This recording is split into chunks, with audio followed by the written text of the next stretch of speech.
Alright, looks like I'm live, so yeah. Hey guys, how's it going? Welcome to Lecture 157. I'll put my phone there so you guys can see me, and yeah, live right now. And I'm sat at my usual spot ready to go live, so let's use in the voice chat waiting for me, shall we? So, waiting for me right now is Ozzy and Shadow. Awesome. Let's go and say hello to them, shall we? Hello. Hey guys, Hi there. how's it going? Doing good. Well, doing better now. Better now, well, that's good to hear. Let me guess, Ozzy, is it because your Xbox fiasco earlier? Yep, that Xbox One controller that I killed. Oh dear, Dr. Ozzy, he's up to no good, is he? Killing a controller. Yep. And at Oh least dear. I learned a very good, valuable lesson. And that lesson is, if I went to medical school, I would have failed and gotten expelled immediately. Well, it wasn't your fault if your controller was knackered, was it? Yeah, because Microsoft has to make it super confusing. Yeah. More complicated than it needs to be. It makes me hate Microsoft even more. Hi, Joseph, welcome. But yeah, and also not only that, but Bill Gates is also a terrible person too. So that's that. We'll probably say some really good things about him, but yeah, I'd rather not delve into his territory. Because of that, you know. But on the positive side, I did kind of redeem myself. Did you?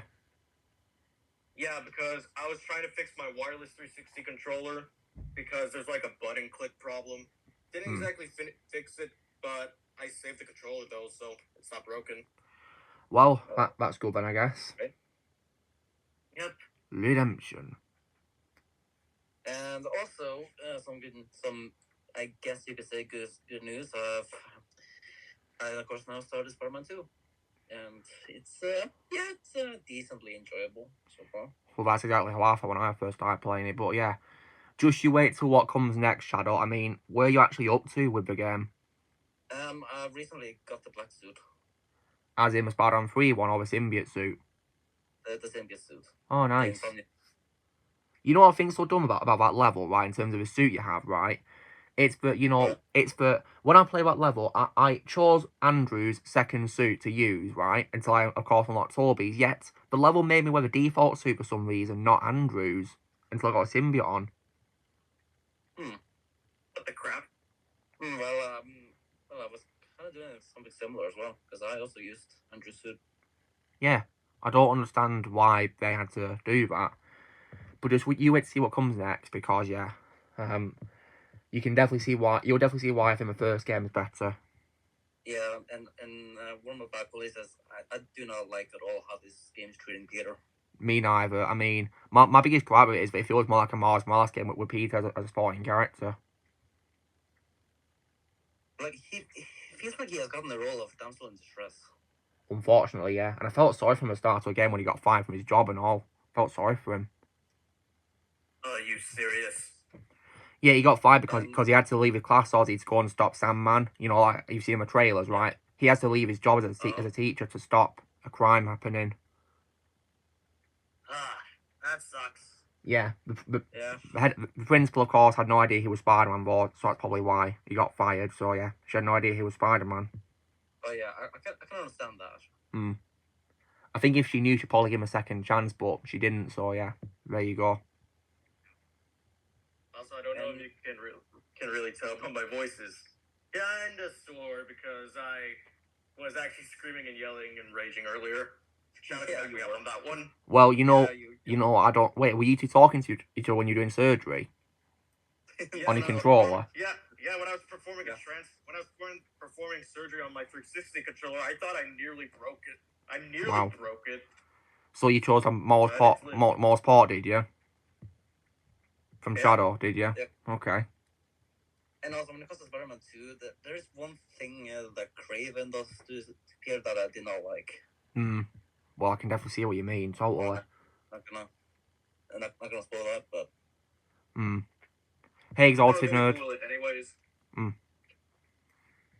Yeah, no spoilers, yeah. Of course, because there's probably going to be people here who are watching this who've not played the game or who want to play it, I guess. So, yeah, I've got to respect that.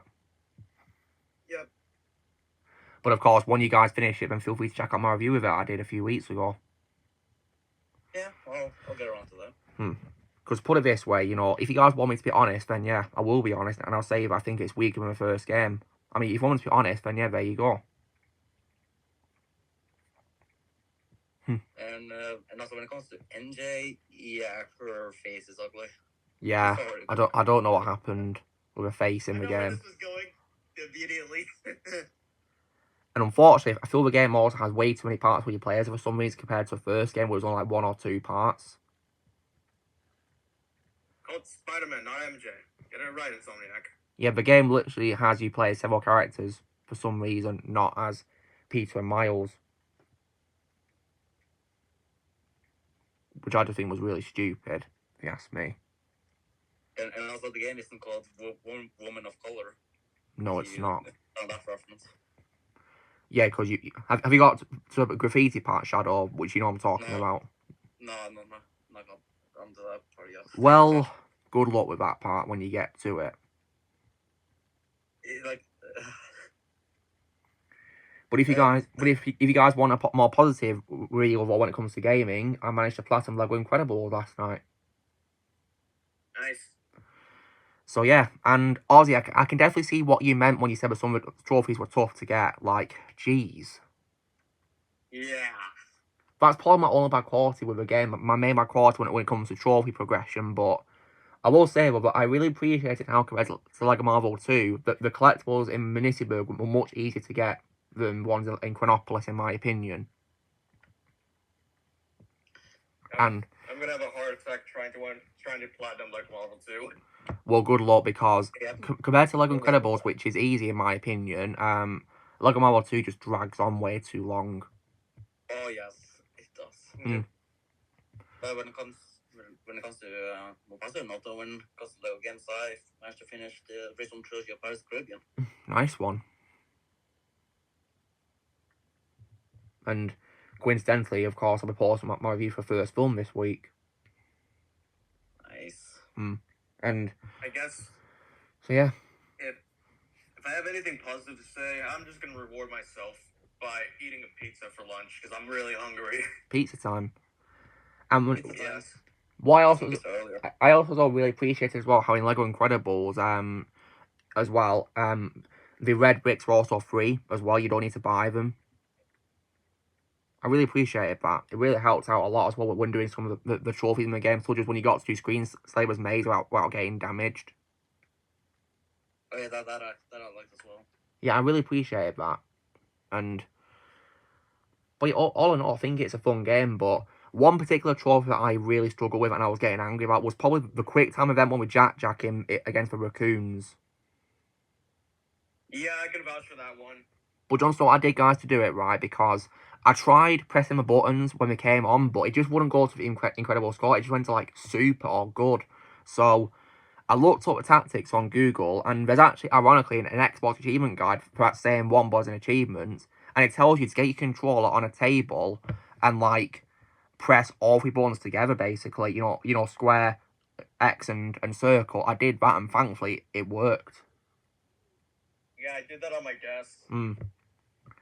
And surprisingly, Ozzy as well. You know the time challenge where you're in a fire mission called Vigilant Vigilantes? Yeah.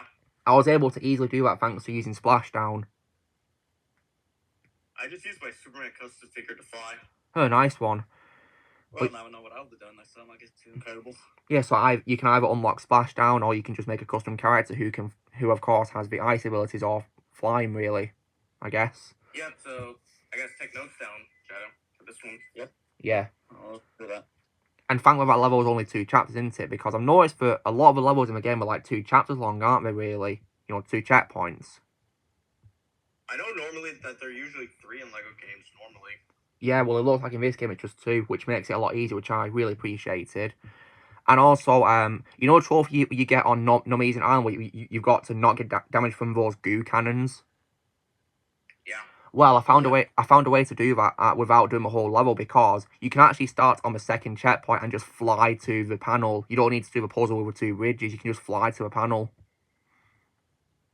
So I did all that work for nothing? Oh, no. Oh, I did all that work for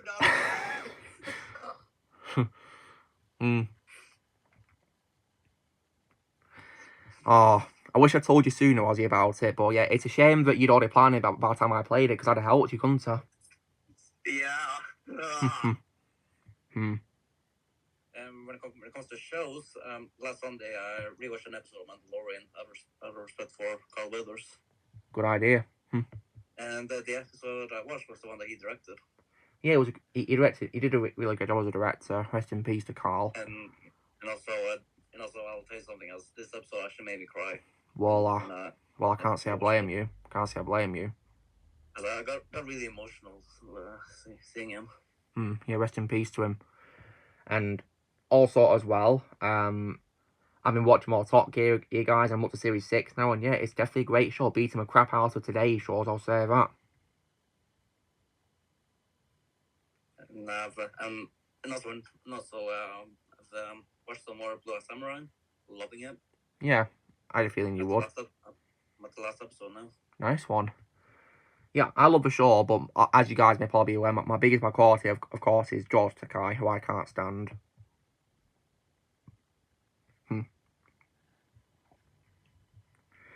And also as well, what else? But yeah, it's been a pretty good week really in terms of what I've been doing. You know, playing Lego Incredibles, patterning it, so now I can continue Lego DC Supervillains. And also, when it comes to shows I've been seeing this week, I finally managed to finish Futurama. Oh, nice one. And yeah, season 10 is where it ends for me. I'll probably stop there, Aaron. Oh my god, season 11 sucks. Like, it's trash. Oh no. Well, I know where to stop now when I get into binge watching that series. But then again, that season from Disney, so. Well, I'm not surprised. Yeah, that says. And yeah, also, that really does say a lot. And also, I was raging a lot when Were you? Ouch. You know, speaking of Disney as well, guys, this week as well, for you guys' benefits who are watching the stream, I tried to watch, you know, the Beauty and the Beast direct-to-video sequels. I rewatched the first one, love it to this day, one of my favourite Disney films. Second one, in my opinion, sucked. Oh my god. Yeah. But I will say, though, guys, the only positive I had with the second film was probably Tim Curry as the villain, because I love Tim Curry, and also Paul Rubens, rest in peace. Yeah, we have to rant about the fucking next. Well, we're not. I can't really say much about the third film, guys, because guess what? I don't usually say this when it comes to watching films, but I tried to watch the third one called Belle's Magical World, and I shut it off after 15 minutes. I didn't watch the whole thing. You saved yourself a lot of pain. Like, guys, I've never encountered such a bad film before recently. Like now you know how me, Ozzy, and Ramon felt. Like, it was just unwatchable, and like the characters were just idiotic and stupid and insufferable, and the animation was garbage. Like those, I couldn't see anything good in the start of it at all. I was like, I can't do this. This is rubbish. And yes, should me and Ozzy talk to you about what should me and Ozzy fill you in on what came next? I really don't want to know. Then again, Charlotte, you said you only lasted 7 minutes anyway, so you can't say much, can you? I mean, look, I was able to finish the movie, but after those 7 minutes, I was Well, I really don't want to know what the rest is like, and I really don't care. But I imagine it is total garbage, isn't it? Yeah, it gets worse and even more worse.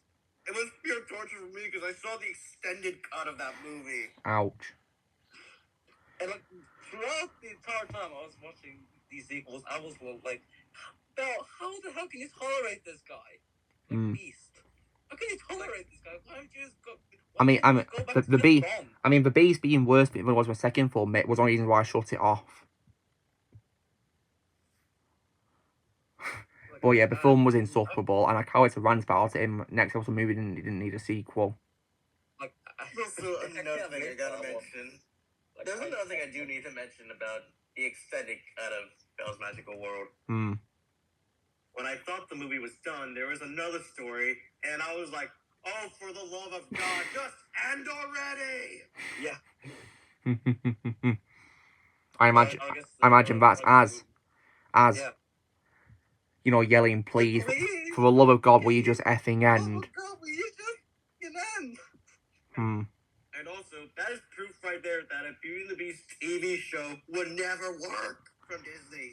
Yeah, I heard apparently when I read about it that apparently it was supposed to be like a show, but was put together into a film. But like, it failed miserably to be appealing to me.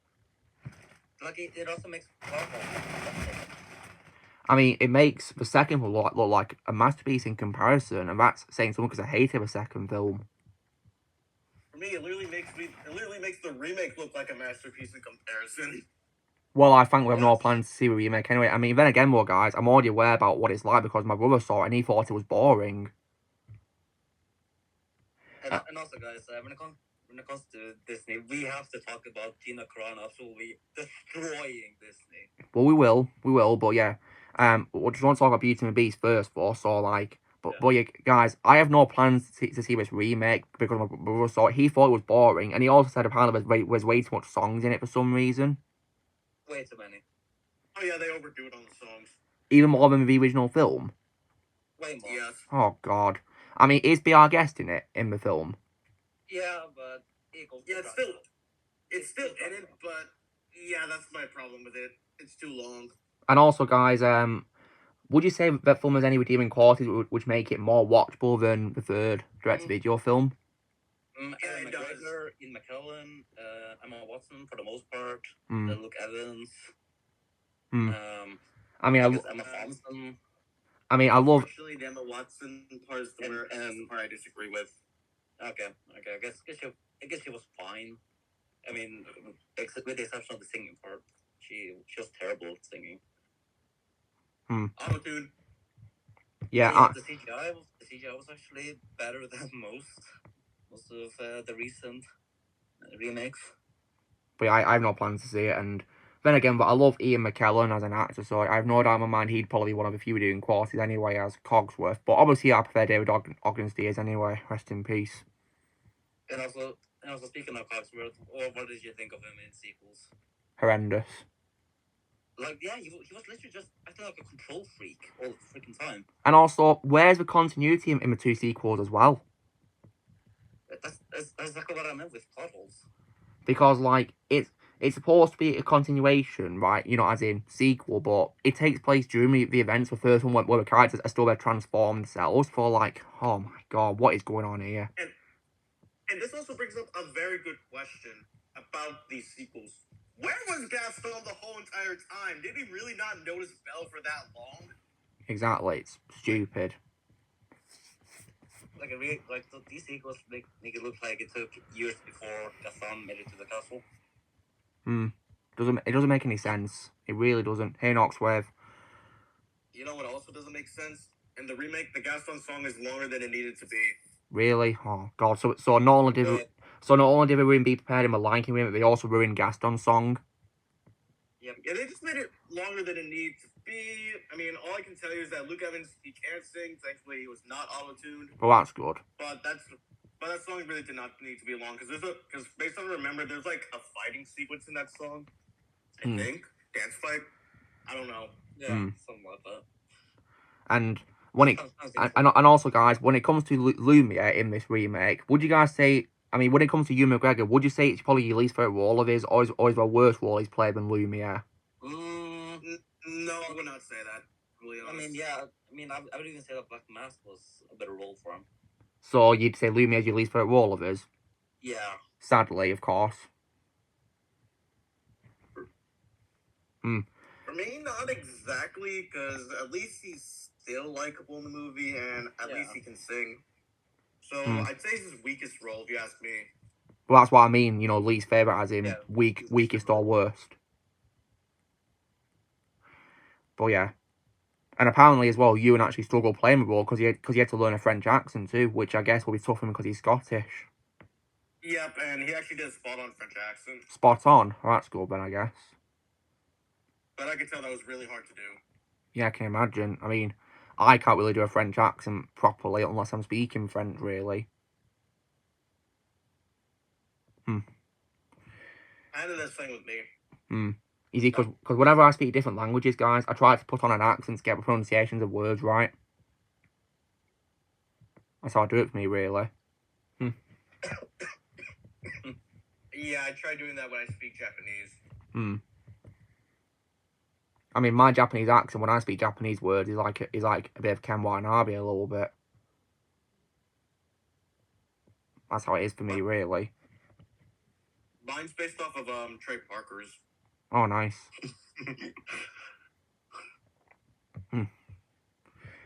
But yeah, on more positive news, speaking of Disney, though, of course, as you guys may be aware, my favourite actress of all time, Gina Carano, of course, is now suing Lucasfilm. And you know what? That's Get what it. they get. That's what they get what they deserve. Yeah, baby. Yep, and I'm with And I'm with her every step of the way on that. And of course, Elon's with her too. Yeah, and that makes me love Elon even more because he's supporting her. And also, speaking of him supporting people, he supports Johnny as well. Yeah, what a legend he is. Despite being a former partner to Amber Turd, he still supports Johnny, doesn't he? Thankfully. Yeah. And I love how we absolutely roasted that the news we got from the 6 parts film. All female cast. I definitely loved his tweet he posted as well, of course, where he said, didn't he say like F Disney? I think he said like Or screw Disney or whatever it was. Either way, it was an awesome tweet to see. I'm gonna go look for that tweet because I don't think I saw it yet. And also, if he does buy Disney, guys, then I hope he can repair the damage that they've done. I really hope he can. But it might take a lot for him to do, though. Yeah, it's going to take a long time. Yeah. To fix the damage. But if he's going to do that, I have full trust in Elon to repair the damage because he's an absolute legend.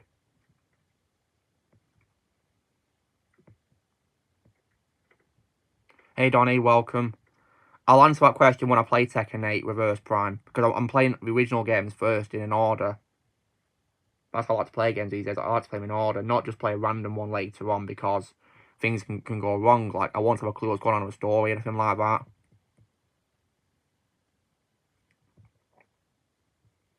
Yeah, that happened to me when I first saw Friday the 13th.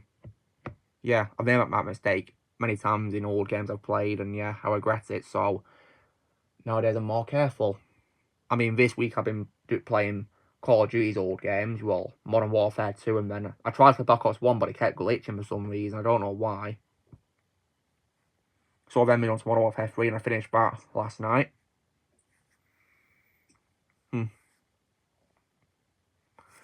then I'll be starting Black Ops 2 momentarily. Hopefully, of course, that'll work too without any problems.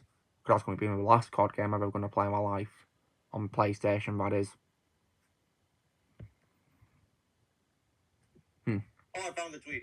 He said Disney sucks. And they do. He's not wrong at all. Yeah. And going back to what you just said, that is my favorite Call of Black Ops 2. Still my favorite Call of Duty game of all time. I'm looking forward to replaying it, because I have fond memories of playing that game. Like, I was really obsessed with it when I was really young. It's a big shame that, Call of Duty has just not been the same since Black Ops 2. Like, what happened? I don't know. Like, let me tell you how this always used to be. Whenever I came home from school, I turned the console on and played Call of Duty immediately. Now, I don't anymore. After, when I got into high school, I just stopped. I mean, what's funny, guys, is I got, like, some random emails saying you can now play Modern Warfare 3 for free price, but I'm like, get stuffed. I'm not playing that new Modern Warfare 3 game for free. I got on PS3 the real Modern Warfare 3. Because apparently... There can only be one. Yeah, there can only be one Modern Warfare 3 game, and I love Modern Warfare 3. You loved it, did you not? So well, I'm glad you did. Yeah, hope you guys enjoyed the vlog on, on my holiday to Earth Endura. Nice hotel room. Yeah, it was amazing. Yeah, and of course, if you guys are familiar with the music, it's from FIFA.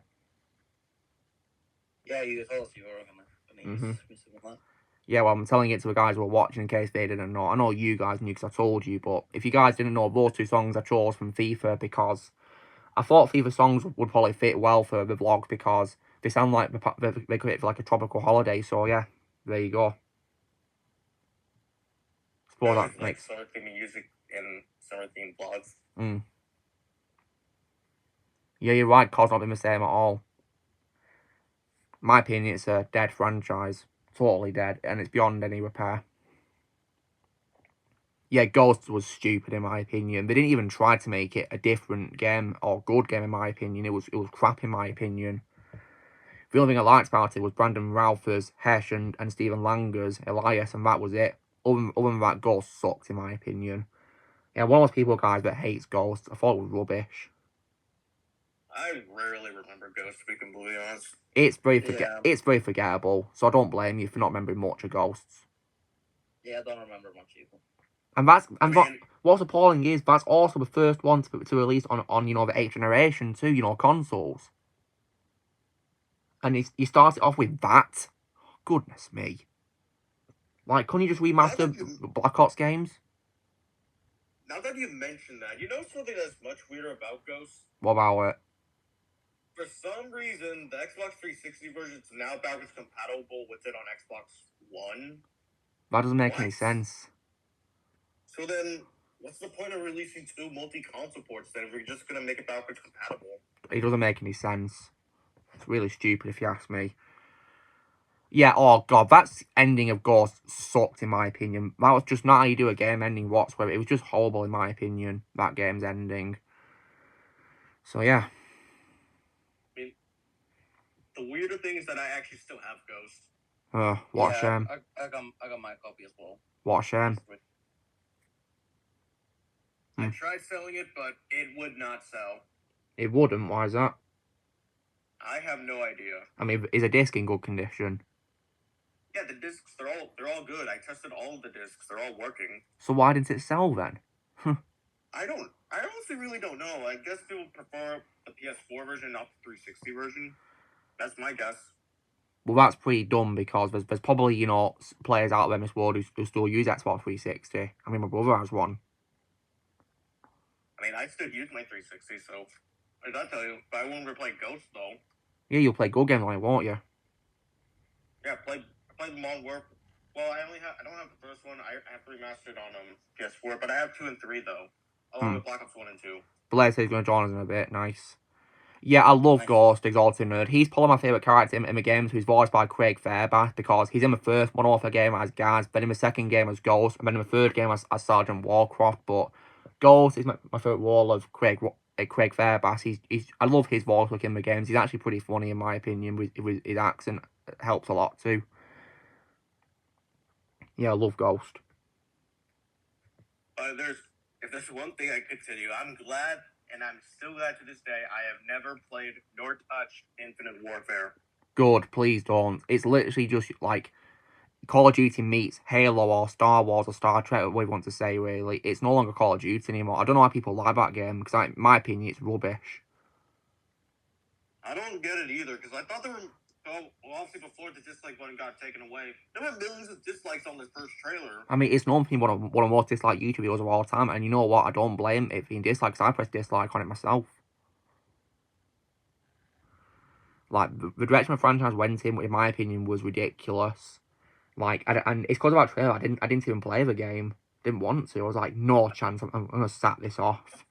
I was already know about Black Ops 3, but this made it worse. Like, goodness me. I mean, everybody at my school at the time told me not to play it. They literally were like, don't play it. Good. But definitely my right saying that. Yep. But then 1 year later, WW2 came out, tried playing it, and they would not play. Ouch. I mean, I tried to play it, I just lost interest, really. It just wasn't the same anymore. Even back in the old roots where it's first-person shooter, it just didn't feel right anymore, in my opinion. But in my opinion, though, the worst COD game of all time is Black Ops 4. No question to ask about that one, because it's literally just Fortnite. Yeah, it's literally COD's version of Fortnite, and, like, in my opinion, it's Black Ops in name only because it doesn't even have a story mode. And my biggest question for that game is, where are the zombies? Wait, we're not in that game. Oh God. No, Well, that's that is been one thing you do not. yeah, that's stupid. How they got rid of the zombies mode? 'Cause I know that's a popular feature of the Black Ops games. That's literally my favorite feature of Black Ops when I'm done with the story. Hmm. That literally is the main reason why I come back to the game. Zombies. And the fact that they removed them, are you kidding me? I remember playing the zombies mode on Black Ops 1 and 2, like in the the Pentagon one at the end of the game, and then in Black Ops 2 in a thing it was called Nuketown, I think it was, that map. Oh, Nuketown, that's my favorite Black Ops map of all time. Yeah, well, it was a Or lot of actually, fun. Call of Duty map in general. It was a lot of fun. And apparently, aren't those servers still going for Black Ops 2's zombies mode, Aussie? Surprisingly, they still are. Wow, so it's still going strong despite, the game being, 12 years old. Yeah, I can just literally boot up the game on my PC and it'll literally take me there immediately. Nice one. And also, guys, it's 9:30 to stream, so I guess now I can show you what I got this week, if you would like to see that. Yeah, go for it. Let's So- take a look then. Yeah, so in terms of unboxings as well, guys, as you guys saw earlier, I was able to unbox my figure of the Murderer Mouth himself, Deadpool. And I definitely think that Hasbro knocked out of a part making this figure because he comes with so many weapons and he's got his sword on his back, and he's even got an RPG with a boxing glove on it, which shoots out a boxing glove, which is actually, in my opinion, pretty funny for Deadpool. Yeah. And then after that, guys, I also as well got some games this week, so yeah. Now, one of them is actually a remaster for an Assassin's Creed game, one that I really needed to get, to complete my collection of games on PS4. And this is a game where you actually play as a villain this time, not as a hero. You guys know which one it is in the series where he plays a villain, not a hero? Blaze would know if he was here.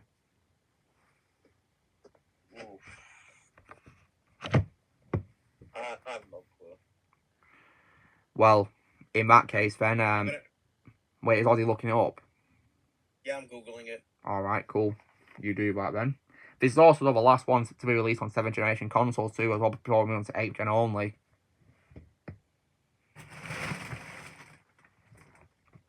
Is it Rogue? Well, I can tell you it is indeed Assassin's Creed Rogue. So yeah, that's my collection of Assassin's Creed games complete because, as you guys know, I refuse to get Odyssey and Valhalla and Mirage. I'm not interested in those games on PS4. No chance. Because in my opinion, Odyssey is the worst one because it's simply not Assassin's Creed at all. And Valhalla is a game I've grown to dislike a lot more and more over time. And killed my interest in the franchise. On a more positive note though, guys, I got a total count of 13 PS2 games today. Oh, wow. So the first 3 of them I'm going to show will be Star Wars games.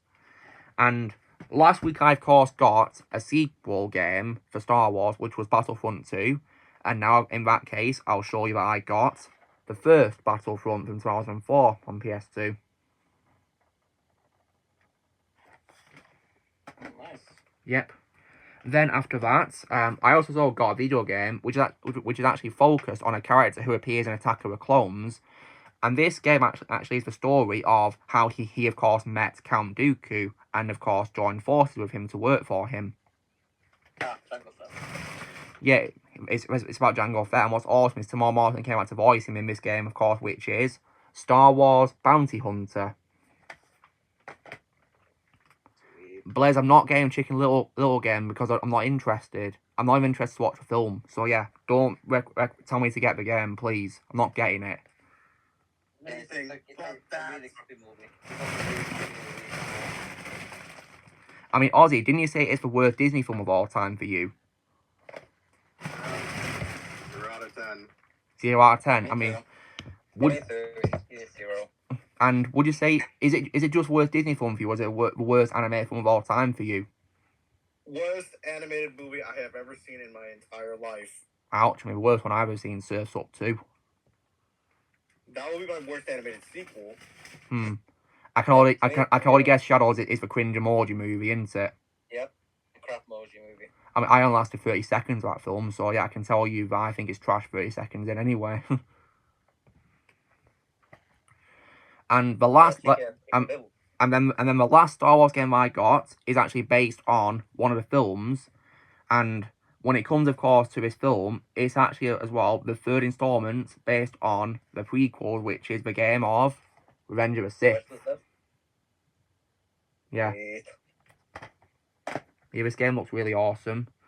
And then, for the sake of comparison, because I already own the remakes of these first two games on PS4 and PS5, so I thought I'd get the original versions just to make a comparison.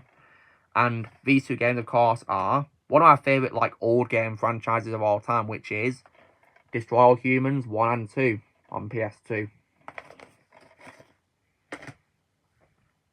And then, guys, another game I got is a game which is based on one of my favourite franchises of all time, and it was actually released to coincide with the release of the two sequels to the first movie, and it actually focuses on two characters being, of course, as you guys will probably be figuring out, which is Niobe and Ghost. Do you know who these two characters are?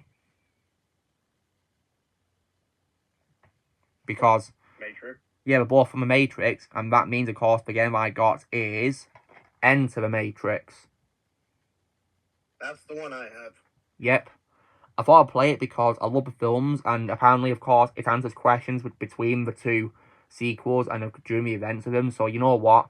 I thought I'd play to check it out. and also, Ozzy, don't you get to choose between Niobe and Ghost in the campaign? I think. I haven't played that game in a while. Because I've seen different cutscenes in which, you know, like in live action, where you can see either Niobe or Ghost encountering Smith in the corridors. So, like, I'm going to assume you can choose. Well, in that case, I'll choose Ghost because as you guys know, screw Jada Pinkett Smith all the way. Yep. She's a monster. Emperor 2.0. And then, also, guys, I got two games which are part of the franchise which has my favourite game of all time in it. And I'm going to ask you a question.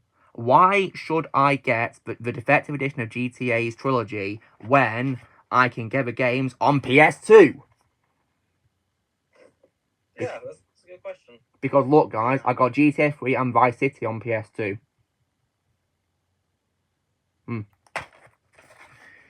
So yeah, those two there. Just put those out of the way because it's filling up a pile there. And then I know Blaze will be happy about this because I got a fighting game in a franchise which is still going strong with its 8th installment of the main franchise, which released this year. And I got on PS5 a couple of weeks ago. I got one of the old games on PS2, which is Tekken Tag Tournament.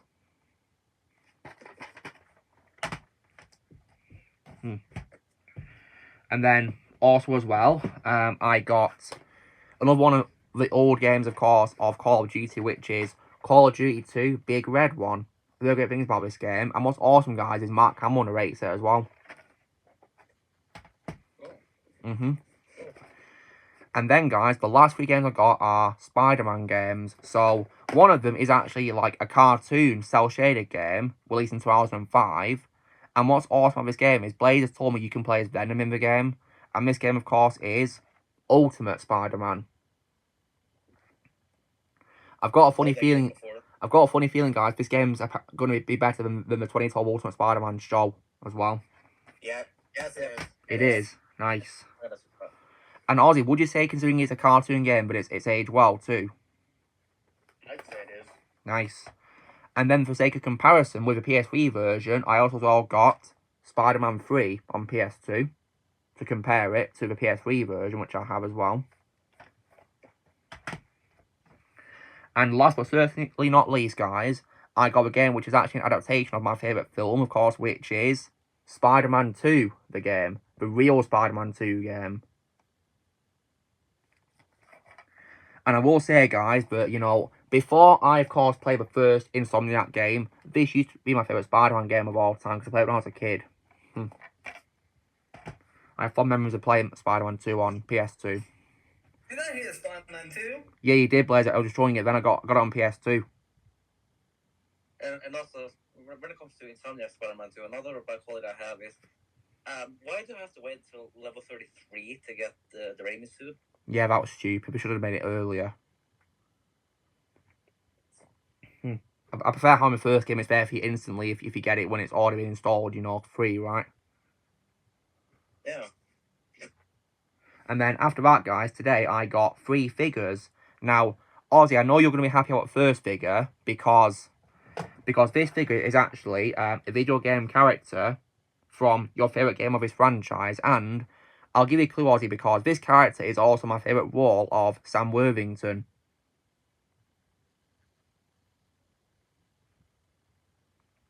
Do you know who that is, Ozzy? It's from Call of Duty Black Ops 2. Is it Mason? Yeah, it's Mason. Alex Mason. Yeah, my favourite. I mean, I thought I'd get it, guys, because, like, guys, this is my favourite role of Sam Worthington. Of course, I should get a figure, right? I mean, Ozzy, would you say that's your favourite role of Sam Worthington as well? Definitely. Yeah, he made it absolutely badass. And then, guys, I got a figure for a character who appears in Mortal Kombat. Unfortunately, his old appearance wasn't available at the shop I went to, just his appearance at MK11, but I'm not going to complain much because I thought he was good in MK11, despite MK11 not being that good of a game in my opinion. And that character is Nightwolf. Figure Nightwolf. Oh, nice. Yeah. And the last figure I got, guys, is not for like a human character or humanoid character or alien or whatever. This is actually a Transformer. As his Transformer appears in the game, Transformers War for Cybertron. And this character, in the whole franchise, wants to be the leader of Decepticons. Starscream. Yep. Starscream, based on appears in War for Cybertron. Yeah, I love playing Starscream in those games. You know, that and War for Cybertron. And on the back there he is there, transforms into his jet mode as well, which is great. But yeah, it's been definitely a very fun, you know, collection day. I guess you could say it was retro. And you know what, I couldn't be happy to say that. So, that being said, guys, what would you say your favourite things I got this week?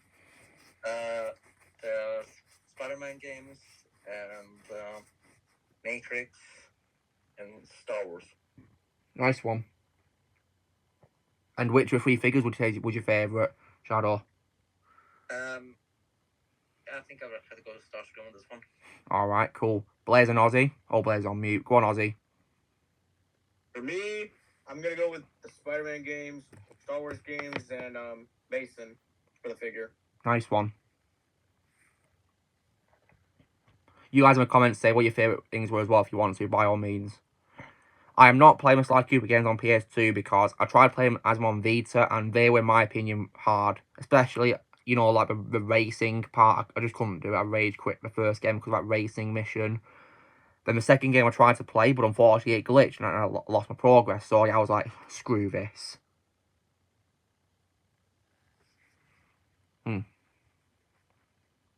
You're looking for figures of Golden Nerd. I have the figures of Optimus and Megatron and Bumblebee from War of Cybertron, you know, on the older Toyland, not the one I got the Starscream figure from, so... But yeah, those are a bit smaller, but in my opinion, awesome figures nonetheless. Because I got those from London when I was a kid, at Hamley's toy store, and yeah, were definitely really worthy finds. Now that you say Sly Cooper, you started reminding me that I have a new PS Vita charger coming in the mail because mine finally broke. It finally broke. Ouch. So yeah, my new one's is supposed to come in today. Ouch. Yeah, I didn't get anything. Well, I did tell Shadow that I did get something big, but I'm going to show them the after party. Alright, well, I'm looking forward to seeing it. And speaking of Vita, I've not played that since I came back from holiday, actually. So, yeah, what if I should go back into it one day? I should do, because I got some games I need to play on it still, like Lego Jurassic World and that Resistance game. Oh, yeah, Jurassic World. I still need to finish that. I mean, is it still fun to play, Ozzy? Or is the console version better? I still prefer the console version, but the PS Vita version is good to take on the go if you don't have a Switch to play Jurassic World. Well, that's good. But, and of course, it's different, isn't it, too? Yep. Well, there's some similarities to it, though, but with obvious differences. Yeah, I mean, is it one of them course there's an open world? Yeah, no open world. Well, that really sucks. I mean, I don't understand why it's got rid of it, because all the games I played on Vita have open worlds, like Lego Lord of the Rings, for example. Yeah. Don's here. Hey, Don. Hey, Don. Hey there. Hey, Don. Nice to have you here. And if you guys are also wondering, Lily's sat next to me as well tonight. Thankfully, she's not scratched me so far, compared to last week. Yeah, that was pretty funny. Yeah, I don't know why she did that. She had a very silly mind last week. And behind me, guys, Susie's on my shelf there as well, sleeping. So yeah, she's great company to have. Oh yeah, the old Harry Potter games. Remember those? You were saying, Ozzy? I'm starting to remember where I last left off in Lego Jurassic World. On the Vita? Yep, I'm starting to remember. I'm on Jurassic Park 3. Oh god, the worst film to me. No. The worst Jurassic movie ever. Yep. I just want to get it over with. As soon as I get that charger, I'm just gonna play through it just to get it over with. For what is worth, The one that shockingly has a fan base. I mean, Yeah, yeah, but that happens, unfortunately. You know, I respect it. I mean, Like if the thing is good, then I'm probably that. As long as you don't attack us for hating it, that is. yeah, I mean, there's fan bases everywhere, no matter where you go. Yeah, there is. I should know because I was a part of a few of them, and now I left them for good reasons. Mm-hmm. And yes, pretty much fans attacking other fans. That's pretty much kind of the main reason. And Ozzy, I mean, Ozzy, you've told us about the times when you once left a GTA group, didn't you? Because the idiots, weren't they? Or Overwatch, was it, or something like that? My only response to, it was some sort of group, but it was I don't remember which group it was, but my only response to like fans attacking other fans for opinions is, don't discriminate against your own fan base. Yeah, exactly.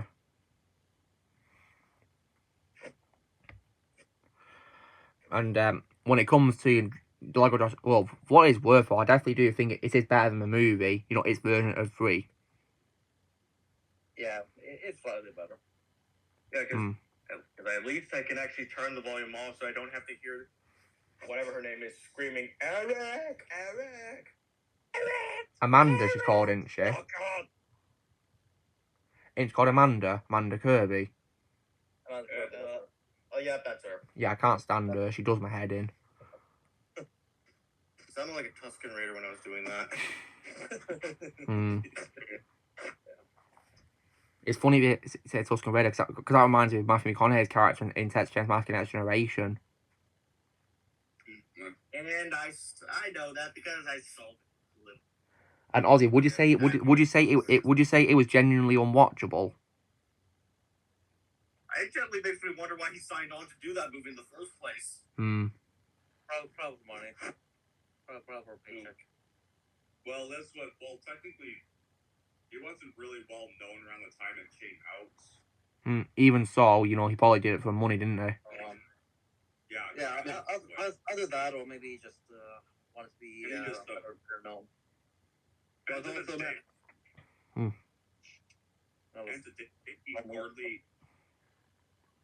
And today he hardly even remembers being in the film. With good reason, because the film is absolute trash. I've seen him in better things than that. It wasn't until Dazed and Confused when he started to get fame. Thankfully, since that film, he's done better in his career. I mean, he's won an Oscar, he's been in well-received roles, and yeah, he's done well. And also, I kind of seen a bit more clips of Next Generation because I watched Deadbeat's Kill Count on that movie. And what do you think of it based on what you've seen from the kills, Ozzy? I'm just glad I stopped. I'm just glad that I just skipped to the remake when I was done with 2. That was definitely the right move, because you're missing nothing if you don't see the ones I've told you to avoid. Yeah. Yep, and I'm glad I stopped with the beginning, because honestly, that actually did give me a good send-off with the final monologuing at the end. I wouldn't be surprised, guys, if my the game I got last week, the TCM, is going to be better than these bad films. Hopefully, it is. I'm just hoping they don't include this. Well, they probably will, but I'm still gonna just hope that they don't include the skins from the bad movies. Well, they might do for fan Yeah. service for those who actually like those films, because it happens really with games.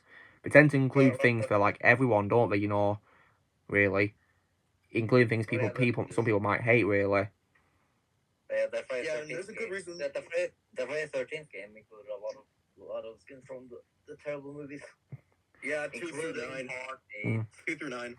yeah. And it isn't just horror games that do this. There's also like the case with Lego games, because like Lego Skywalker Saga, of course, has DLC with characters who we all hate, don't we? Yeah, it does. Like Riva. Yeah, exactly. All right, when I get to the sequel trilogy on the Skywalker Saga, I will just not film myself playing the levels, and I'm only going to record myself killing the sequel trilogy characters. That's probably a Yeah, good move, Dom. Probably a good move. Yeah, Don, I wish you good luck with episode 8. And there's one part of that movie you're gonna hate. It's Mm. apparently I have to fight Luke. Of course I know you're gonna hate playing through the movie, but there's like a very certain part that you're going to despise. Hmm. And I can I think Luke knows what I'm talking about. Yeah, I do, because I played it on Xbox One, unfortunately. And Luke, yeah, and also, guys, if you were to ask me, will I platinum the Skywalker Saga? My answer to that is I'm reluctant to platinum it. Yeah, I'm not platinum either. Hell no. Yeah. well, during the supposed boss fight, I'm just gonna do nothing, and I'm just gonna let Luke pretty much kill her. You know, it's actually a good idea. Yeah, that is a good idea. If only the story could continue if you let Luke defeat you. Yes. If only you didn't have to fight him to continue the story. Because there's no way I want to hurt one of my childhood heroes. If I also consider that to actually be Luke, because in my opinion, the character in the film is not Luke. I mean, if anything, it should have done what Complete Saga did, like with the Anakin boss battle. You can pick either if you want to fight Anakin or Obi-Wan. Yeah, you If can. anything, it should have done that. Because that's what I found very disappointing about the Anakin versus Obi-Wan boss fight in this one. You can't pick. It makes you forces you to fight Anakin. Yeah, because the thing about the boss fight in Skywalker Saga is you only play as Obi-Wan fighting Darth Vader, but the co-op purpose is it plays people on Artie for some reason, but they wouldn't see him in the boss fight in the movie. Yeah, like genuinely, this explains why that game is not my favorite Star Wars game of all time. I mean, it's not my favorite at all by any It's not means, me either. For me, that's always been Clone Wars. and I've got a feeling I'll probably have more fun playing that on PS3 than I will playing Skywalker Saga on PS5. Well, when I played Return of the Jedi, when I got to the final level, I will admit, I liked what they did with the final level of Return of the Jedi. Yeah, I love that too. Yeah, they did well at it, Like, I really. would have liked, to be honest, I would have loved to see what they did in the movie. I wouldn't have minded that. Mm.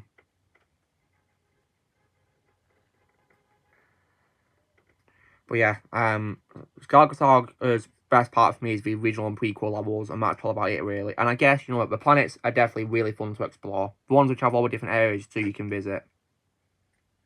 Oh yes. Like Naboo. I mean, Naboo's my first Star Wars planet, so yeah, there you go. Let's see here. I think Mustafar is great. Yeah, I love Mustafar in the game, and I love how you can also explore the ships too, like the Death Stars, for example, and the Venator, and the Executor Star Destroyer. I love that, how you can explore the ships too, and also as well, guys, did you also notice as well that Starkiller Base is not in the open world? It isn't. Well, I guess the appropriate response I can have to that is, oh no! Anyway, Yeah. because I don't like Starkiller Base. It's just a mindless rip-off of Death Star. Death Star 3. Can we just call it Death Star 3? It's the same thing, just bigger. Exactly. Yep. And also as well, guys, like, when it comes to Starkiller Base, can we all definitely agree that it's terrible in the Force Awakens Lego game? It is. Yes. And the reason why I say it's terrible, guys, is because I can't see anything when I explore map planet in the game. Unless you really turn up the brightness, but even then, it would blinded me. Yeah, I don't want to blind myself, so I guess what I did was I played as like lightsaber character so I could see, you know, but like I shouldn't have to do that. They made it more complicated than it needs to be. Yeah, I don't plan to revisit like a Force Awakens anyway anytime soon. And there's also no reason why I'm reluctant to platinum Lego Skywalker Saga, guys. It's also because of those challenges in the levels too. Yeah, there. I hate those things. And what's worse, guys, is that they've literally taken the challenges from the you know the portable versions of the Lego games. Have you noticed that? Yeah, some of it. Yeah, because to make up for the open worlds being either smaller or not there on the portable versions, they include challenges in the levels for gold bricks. And like, oh my god. I mean, if it's, you know, to get, you know, the true achievement status, you know, with the studs, and also to complete the level, or to get all the collectibles, or maybe to, like, do a combat style thing, like a Lego and Free, I'd be, like, okay with that, but... Oh. I mean, the only time I can really tolerate the challenges in the portable versions is probably in Complete Saga, along with Indiana Jones 1 and Batman 1. Not pretty much. Well, the DS version for those. Yeah. Specific. Yeah. I mean, because one of the reasons why I think the PSP is ahead of its time when it comes to old consoles is because, you know, Lego Indiana Jones 1 and Lego Batman 1 and Lego Star Wars 2, those games on the PSP are exactly the same as the console version, like, exactly the same. And I can back this up because I played those versions and I showed you them as well one time. You certainly did.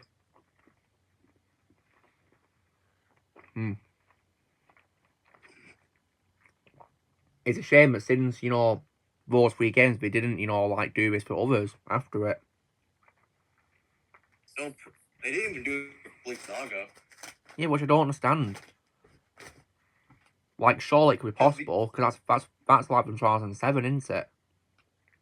Yeah, because, like, the only way you can take Complete Saga on the go without the DS version is by downloading the mobile version. But even then, you still have to pay money for it just to get it to work.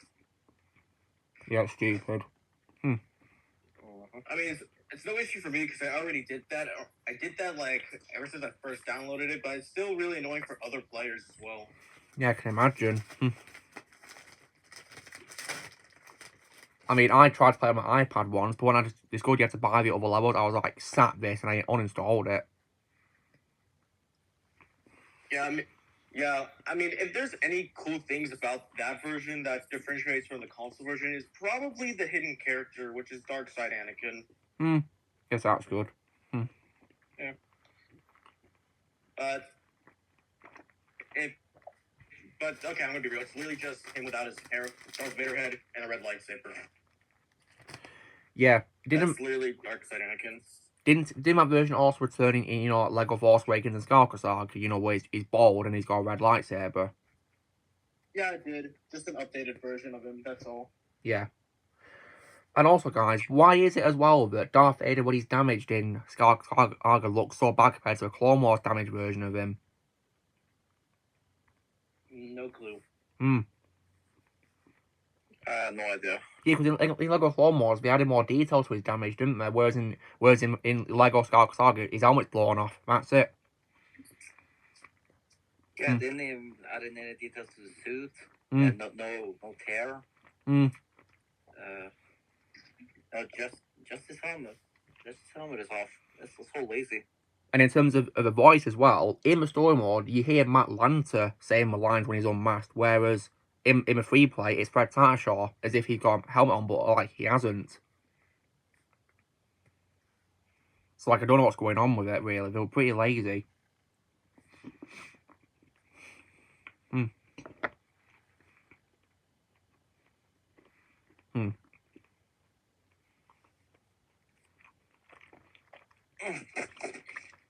Yeah, and also I was thinking that tomorrow I'll be watching that Hansel and Gretel short from Tim Burton.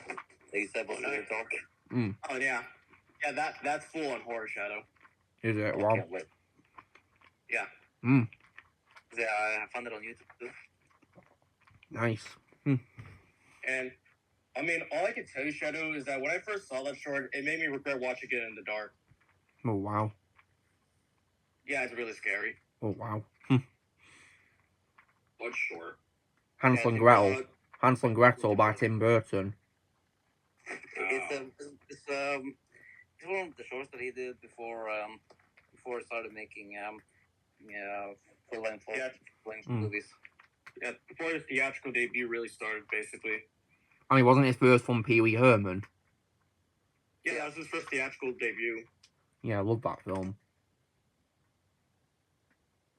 And so, but yeah, I've no doubt in my mind, guys. I'll definitely have fun with more fun with Lego Clone Wars than with Lego Skywalker Saga. Well, you will. It is a lot of fun. Oh, I know I have. I've been playing it a bit more recently. I mean, I'd say it's criminally underrated. Criminally. I mean, it's compared like a Star Wars game, well, worse. Yeah, exactly. I think I placed that game as second or third most underrated Lego game for me. Because we already know the answer to my number one most underrated Lego game. Yeah, Pirates of the Caribbean. Yep, and I was just gonna say that nowadays that game's not just my most underrated Lego game ever made. It's now just my most underrated video game in general. Oh wow, it's not just Lego. That's cool. Yeah, I finished at the World's End yesterday. Nice one. And yeah, this Lego Pirates of the Caribbean still holds up perfectly. That's good. Well, we'll of course play on PS3 then. And honestly, I would say that it's better than current day games. That's good. And I mean, if I had to rank it in Disney video games, that's maybe I'd probably put it in third place, maybe third or second. Because my favorite Disney game is Kingdom Hearts 2. Yeah, I've got those games remastered on PS4, so I'll probably have lots of fun playing those. Yeah, so to me, it's my number one favorite Disney game. Mainly because I haven't played Kingdom Hearts yet. And would you guys also say Lego Incredibles is also on your list as well, your favourite Disney games? It is. It's one of the better Pixar games. I would rank it as number 2. And so, in terms of what I'm going to play when I finish Black Ops 2, guys, when I replay that, I'll probably play Warhammer Space Marine. Nice. Yeah, because, you know, I mean, Blaze has spoken really highly of it, so maybe I'll really like it too. Yeah, you would love it. That's cool, Blaze. So, Blaze, when it comes to what I got this week, what was your favourite thing I got? Spider-Man 2. Oh, nice. The real Spider-Man 2 as well, isn't it? The real one. Yep.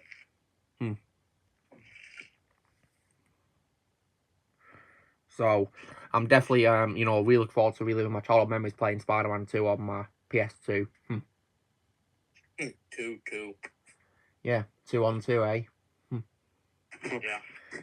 And I've not actually touched my PS4 in a long while, actually, when it comes to playing, games on, because I've just used my PS5 for, the backwards compatible games. I've been moving stuff around lately. Have you? Around my room. Yeah, because, I took a lot of consoles out of my room lately. I mean, my consoles are literally next to me, because my desk is here where I'm talking to you guys on my stream from. On my left is my TV and my consoles on, a little shelf. PS4's on the top one, then my PS2, and then my PS3. And on my cupboard as well is my PS5. Next to my figure of Batman for an animated series, which is on display watching over me. Well, might as well show you my gaming setup now. There's the PS4. Oh, nice. The Wii. My Switch. My 360. Res controller. Nice. And then when we leave the room, my Nintendo 64, the 1S, and then in here, there's the PS2, Wii U, and NES Classic. Nice. Lots of consoles there. Yep, and the reason why I did all this is because I found out how things are gonna go whenever I get the PS3 back along with the PS5. Like, right where my Wii is, it's gonna go right next to it. Nice. You'll definitely need lots of space for your PS5 because, you know, it's big. Yeah, plus also my room's pretty small anyway, so... Is it? Yeah. Well, hopefully you can find a space for it then, yeah, if your room's small, that is. Then again, my bedroom's literally made for a child anyway. I mean, I guess we all have that inner child in us despite getting older, don't we? Oh, yeah. Yep. I mean, one example Yeah, of it... I mean, if you want an example of me having inner child, guys, it's because I still watch Thomas. Same here, along with other animated shows that I still watch, including SpongeBob. Yeah, because occasionally I still watch the old episodes because they're so great and they're still relevant to this day, in my opinion. And when it comes to me bringing on my inner child, it's literally playing Lego games. Yeah, I still playing to this day. Can't get enough of Lego games. Yeah, I forgot to mention, play some more South Park. On your PS4, have you? Yeah, and I got past that point where I got stuck on last time. Oh, you got through it. You got through it. Nice one. Yeah, because I remember you were complaining about it being really hard, Shadow, weren't you? Yeah. and now I'm up to the point where I'm fighting Butters. Well. Oh yeah, that fight's tough. That fight's actually surprisingly hard. Ouch. I can vouch for that. It's because Butters has a shield. And he also heals up a lot. And he also has Professor Chaos. I mean, he's a paladin to begin with. That's his role in the game. With the fractured South Park game, when I got to the security guard level, I pretty much rage quit it. Oh crap! But I'm playing Stick of Truth. Yeah, South Park 2. I'm just gonna call it South Park 2 because of circumstances. Oh, I see you got Lego Claw Mode there, Shadow. Yeah. Nice one. But yeah, South Park 2, yeah, I kind of think that's a bit weaker than the first one, if you ask me, based on what I played. Didn't you say that you hated it? Looking back at it, not really anymore. And not anymore. I mean, the jokes are still funny, but it's just, I just think it's weak in comparison nowadays. I don't really hate it as much as I used to. And Ozzy, when it comes to, you know, old Thomas episode as well, we already discussed this last week, but for the people who are watching the stream, we could probably say that, I mean, I might not be much a fan of Series 6 that much, but I love how in the episode, you know, Harvey to the rescue, I love how Harvey says to the Fat Controller that the engines don't like him because he's too different, but then the Fat Controller says to him, being different is what makes you special. It sure does. Like, that line really does hold up to this day. I love that quote, you know, different is what makes you special. Oh, I love that. But I will say, Ozzy, if it's asking which episode I hate from that series, it's probably Middle Engine. I despise that episode. That is the worst Thomas episode of the classic series. Yeah, I really hated it, especially how it treated Percy. Yeah, because he's getting punished for something that's completely out of his control. It wasn't his fault at all. Yeah, it was Arian Bird's fault. And also, Ozzy, Sorry, which one was this? we're talking about Thomas. We're talking about Thomas. Yeah, mine and Ozzy's childhood. Which we share mutual love for, don't we, Ozzy? Yes, we do. And a mutual hate for, and of course, a mutual hate for what we're getting today for Thomas, don't we? Oh, yeah. Luke, I'll say one day I will definitely check out the entire show. Well, I hope you enjoy the original show, Shadow. It's definitely really great in my opinion. And in my opinion, timeless as well.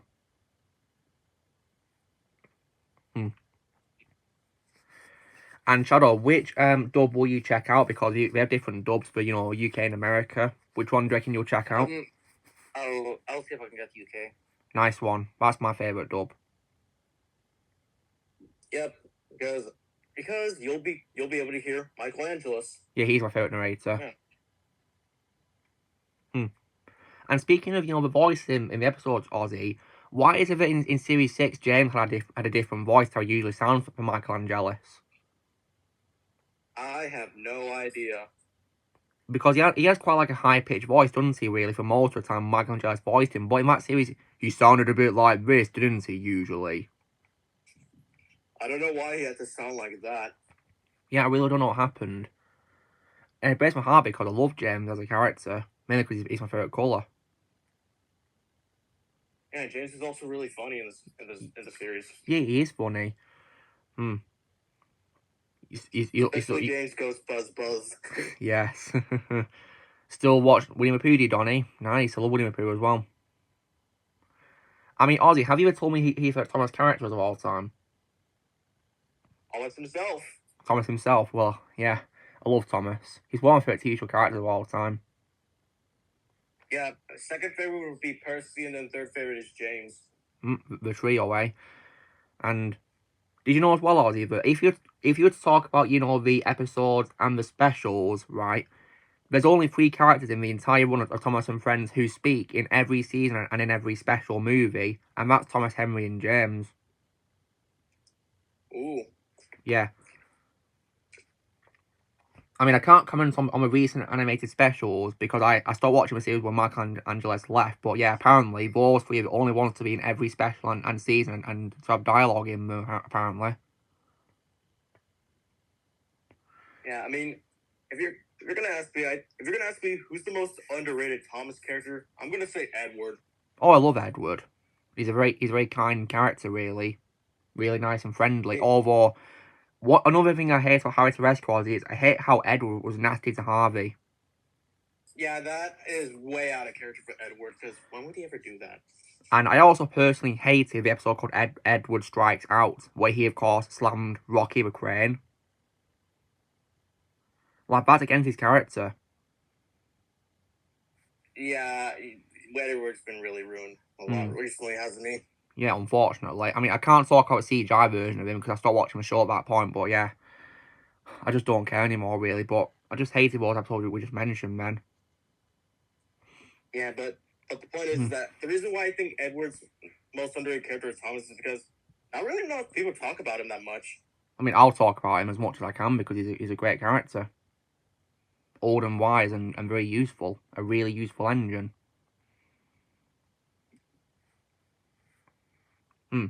And also, Ozzy, you know the episode of Series 6 where Edward's, you know, about being a back engine, like his job, right? I think it's called, like, what's it called? Ain't it called Edward a Really Useful Engine or something like that? In Series 6. It's in Series 6. Do you know what I'm talking about? It's the one where Edward's a back engine in Series 6. Yeah, I'm looking for it. Yeah, it's called Edward the Really Useful Engine. I don't think I remember that episode. To be honest. Well, in my opinion, that episode made Gordon really unlikable because of what he said about Edward. Oh no! But I will say that episode did make me. But I will say, Ozzy, that episode made me love Fat Controller a lot more because he defended Edward and he made Gordon, you know, feel ashamed afterwards. Well, that's what Gordon gets for those nasty comments then. And if you were to ask me, Ozzy, my favourite human character in the series is the Fat Controller. Oh, same here. Yeah, so Topham Hatt. Love Topham Hatt. Yep, and Shadow, I might as well get this out of the way, but yeah, my least favorite season of the classic series is season 6. Yeah, same for me, yeah.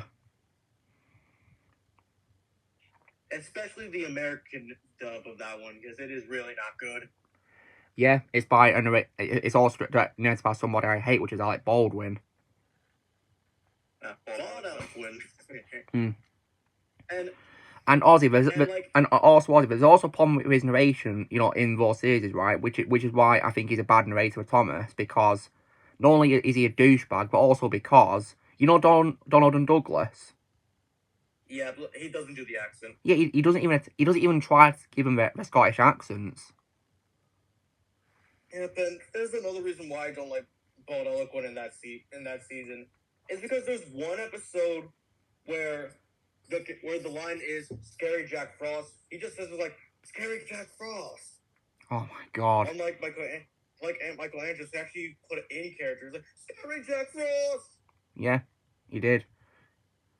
Michelangelo knew how to play characters perfectly, didn't he? He knew what to do. Yeah.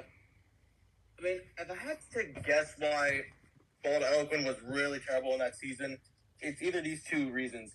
Either A, the failure of the Magic Railroad, or B, that same year he had a very nasty divorce. Well, apparently, Ozzy, the reason why he didn't come out with Series 7 is because he starred in a film which is pretty much universally hated by almost everyone, and that's the kind of hat. That's a horror movie.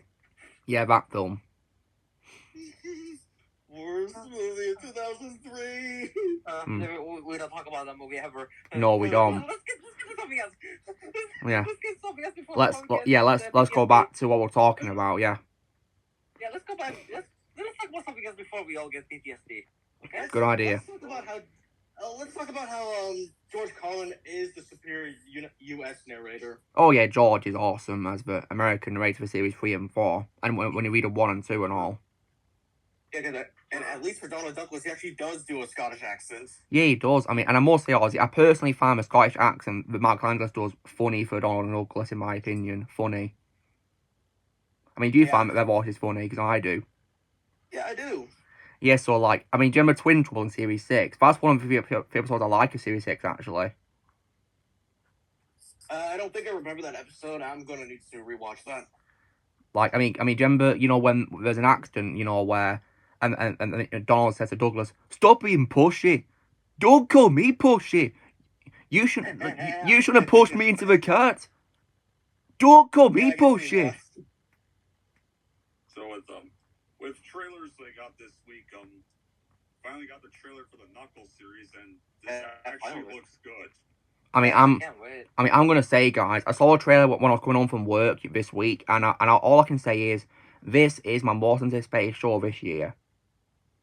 And I can't wait to see how they set up the events of Sonic 3. I think that's what we're going for. Yeah, I'm pretty sure that's the idea. Yeah, and also we got the trailer for Quiet Place Day 1. Oh yeah, I'm definitely. That's very good. I'm very excited about that film. It looks really good. That is definitely one of my most anticipated films of this whole. I think it'll be really good. I mean, that franchise I gotta catch up on because I haven't even started that franchise yet. To be honest. You're in for a treat. Yeah, they're pretty damn good. You're in for a treat. Great. You're in for a treat. And on the bad side, we got a trailer for an unneeded horror sequel coming out this year. One we dare not speak of. The only good side is at least they actually look like creatures this time and not people in costumes. I'm not going to comment on positive things about it because I'm not going to support a film where they massacre both characters, Don. Yeah, I'd rather not say anything about it. Yeah, that's not one. Yeah, I have no positive to say to Blood and Honey's sequel at all. I'm not going to praise the designs or anything like that because they're masking one of my childhood franchise. I'm not going to say anything good about it. It can go to hell as far as I'm concerned. And they're taking inspiration from Terrifier 2. Dumb move. Really dumb move. And also the designs look even crappier than the first one. Hideous. All I'm gonna say about the I'm not gonna go see a film that's a sequel to done by a director who attacked one of my favorite YouTubers for not liking it. Cody Leach. Yeah, the director has no respect for me for ruining a great franchise and for disrespecting a pretty cool guy, Cody Leach. He's cool. And making the tickets expensive just to make money. Wow. Money waster. I'm not gonna save this movie though. Because this franchise is gonna fail hard. And I was also about to say, based on Demi's kill count of what I've seen of, it literally looks like it's literally a Friday the 13th and Halloween ripoff. It is, and I can watch for that because I suffered through it. And it is one of the worst. Actually, I think I want to say it's the third worst film I've ever seen in my life. And we dare not speak of it, do we? No. And the movie freaking sucked. Mm. Ass. I mean, I said the you know what for a reason. Yeah. Yeah. Anyway, so back to Thomas, guys, Bo. You know, Yeah. yeah, Oh, Hold- yes. yeah. Let's talk more positive for a change instead of talking about goddamn trails, which suck. So yeah, Ozzy, you know, I definitely think Donald Douglas are really funny, don't you? They are. And you know what I will say Ozzy is, but I may not be much of a fan of Series 12 that much because it began to show CGI stuff in it, you know, the faces and the people being CGI. But one of the good qualities I do have about Series is that some classic characters came back for it. Yeah, at least. Yeah, you know, like Oliver, Duck, Toad, Donald and Douglas. Yeah, especially Duck. He's a great Western engine. Yeah, I like Duck. Also known, of course, as Montague, but I of course, love to call him Duck. I've always known him as Duck. Yes, I didn't even know it was called Montague until I looked up the character on the wiki page for Thomas. Yeah, and plus, now that we're mentioning Thomas a lot, I've been watching a compilation of all the crashes that happened. And also Ozzy as well. One of the reasons why I think the classic series is better than the hit, you know, series from series 8 to 12 is also because, in my opinion, the music in the late series is weaker than the classic series, in my opinion. The music. Yeah, there's something about the newer music that threw me off in the wrong direction. I mean, personally, I prefer Michael Dolan Jr. Campbell's music. I mean, the classic music is iconic. Very iconic. I mean, Shadow, have you heard the music from a classic series? Oh yes, I have. Yeah, so you can definitely tell it's iconic, can't you? Yeah. Yeah, especially all the memes made out of it. Yeah. Especially the Harry Potter meme made out of it. I've heard the memes as well. I've seen the memes. It's like they're getting close to can't be far behind, and then they turn around and it's Thomas chasing them. Whenever I rewatch the Chamber of Secrets now, I can't look at that scene the same way anymore. Because the first thing that comes to mind is Thomas. Thanks for that meme. Yeah. Especially the face Ron makes. It's super funny. Yeah, it is. I mean, that scene is funny anyway, isn't it? Yeah, it's just like the last time I rewatched that movie, I had to pause the movie for 5 minutes so I could just stop laughing at Ron's face. Yeah. You know, it's kind of like with the Scorpion King CGI situation I went through. Yep. I could not stop laughing at that. Yeah, because it's crap. And it's still somehow better than any CGI we're getting now. Indeed. Yeah, like Tay-Doc. Yeah, I think Harry Potter films hold up really well because compared to today, they knew how to do CGI well, didn't they? Yeah, they used it when they needed to. Yeah, exactly. When we needed to use it, they didn't overuse it, did they? I mean, does it explain why lots of films these days which suck have really high budgets? Oh yeah, yeah, I think so. Yeah, they have overusing CGI when it's not even needed, when we could do it practically. I mean, there's a reason why lots of old films can hold up thanks to being practical. Really, it's because we knew how to do it. You know, it doesn't look like out of place, does it? I mean, like for example, guys, the 1986 remake of The Fly. Yeah, oh yeah, definitely. And The Thing. The Thing and The Thing, John Carpenter's The Thing. I love that film, and I guess also the first Hellraiser film as well. And I mean, Ozzy, would you say that despite the ending being traumatizing, would you say it holds up really well? For The Fly.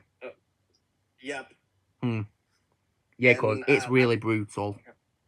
And I'll also add on the classic series of Star Trek, because most of that was done practically. Well, that's good. And I guess also as well the original trilogy of Star Wars too as well. Yeah.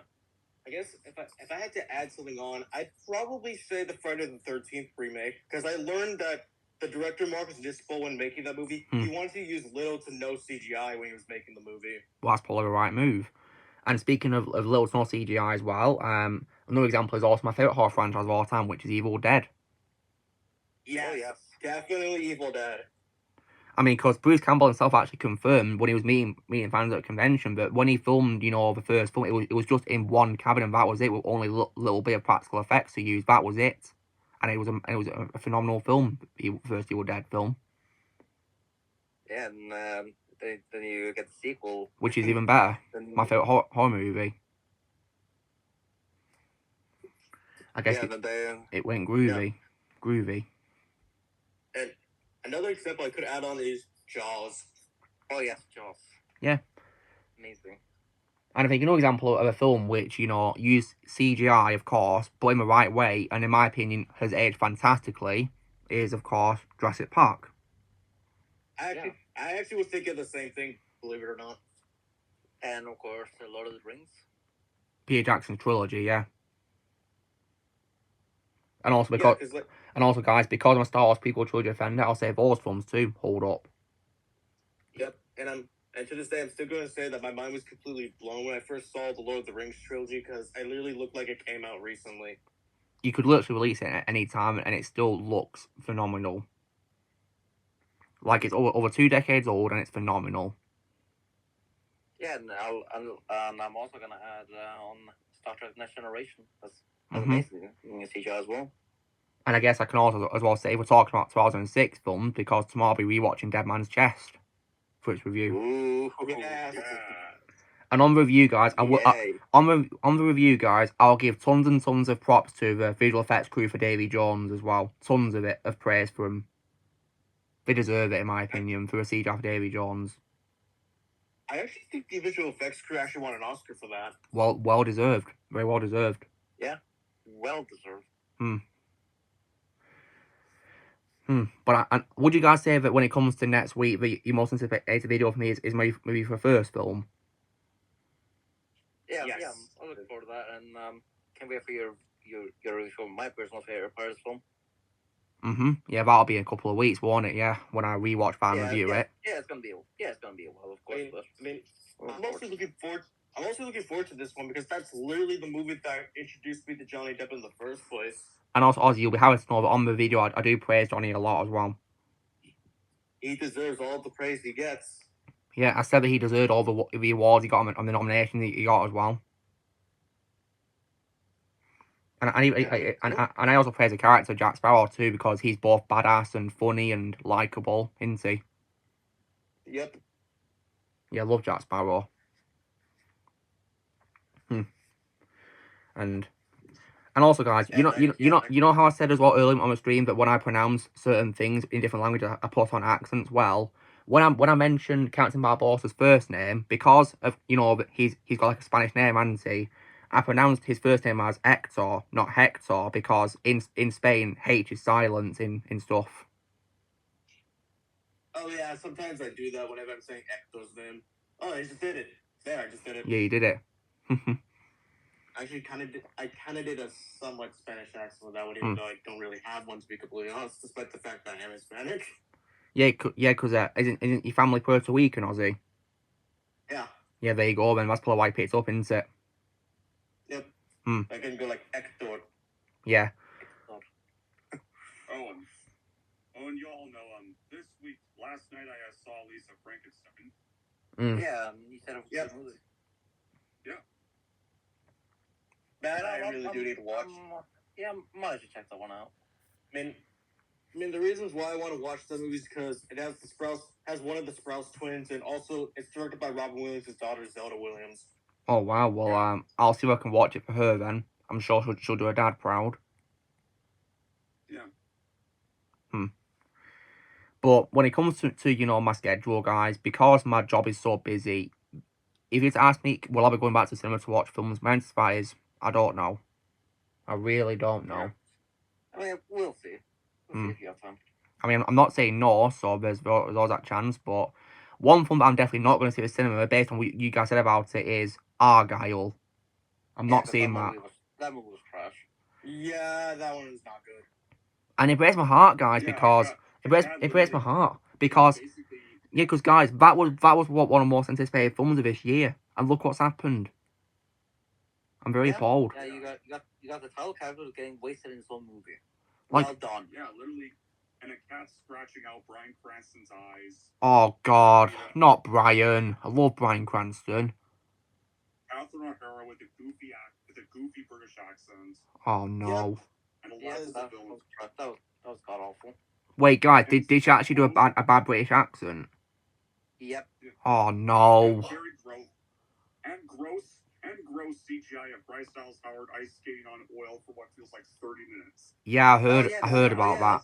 Also, speaking of bad CGI, the cat as well that you see in the posters. Wait, the cat. Terrible. Wait, the cat's not a real cat. It's not, it's CGI. Oh, for God's sake! You'd think they'd have learned from cracks in Marvel, but no, they haven't clearly. Wait, you're not getting on did you, Joseph? Or did you see it too, Joseph? If so, what did you think of it? But yeah, bless my heart, guys, because that was one of the most anticipated films this year to see. I was hoping it'd be something original and brand new, but no. Apparently, I mean, according to you, Don, apparently it's a slow-paced version of Kingsman, isn't it? But watered down, isn't it? Yeah. And Matthew Vaughn's made epic action sequences. Like Yeah, he has. Kick-Ass. He has. Kick-Ass's first fight That's with- why I liked. Kick-Ass's first fight with the thugs in the streets. Yes. Then the ending of the penthouse, when he Mm. shows up on the jets and the machine guns and he shoots off all the gangsters. Yeah, that was epic, and that's why I love Kick-Ass. And even in the first Kingsman film, there was epic fight scenes about like the church fight scene, I can say, for example. Yeah, the church, the bunker. And in Valentine's Lair at the end as well. Valentine's Lair. Yeah, the fun. And of course the very ending scene where Eggsy is literally about to kill his abusive stepfather, the same way Harry fought him. Yeah. Or- Manners maketh man. Give it 5 out of 10, Joseph. Well, I imagine for you Yes, it that's disappointing, right. wasn't it? I mean, Don, tell me this, right? You know, based on what happened with Argyle, would you rather watch that or Kingsman: The Golden Circle? I'd probably have to say Golden Circle. Oh, God. So, was Argyle that bad? Whoa. Damn. As much as I'm not a fan of Golden Circle, I would honestly rather watch that over Argyle because at least Kingsman was not PG-13-fied. No, it wasn't, thankfully. I think it was still 15 for me. And also, for those of you guys who have seen Golden Circle, it's actually still the same, still the main character in that movie. He is, yes. He's still a main character. Well, that's great. Like Argo, Where Henry's wasted. Poor Henry. Yeah. The problem with Golden Circle is that it basically brings back Colin Firth, makes the point of his death pointless. Yeah, it doesn't make any sense either. And then just kills off like everybody else in the first film. Yeah, pretty much, yeah. I mean, the only scenes I've... Make way for the statesmen that I could care less about. And it's because of that, guys, I'm not watching Kingsman 3. I was gonna say the only scenes I've seen of Golden Circle is just the Elton John scenes, and that was it. Yeah, those, in my opinion, were the best part of Kingsman: Golden Circle, in my opinion. Elton John was absolutely hilarious in that film. Especially the line, "What to me, you effing female dog?" Yeah, when I first saw that scene, guys, you know, at first I had like a blank face because I wasn't liking the film, but when he said that, I just died of laughter because it came completely out of nowhere.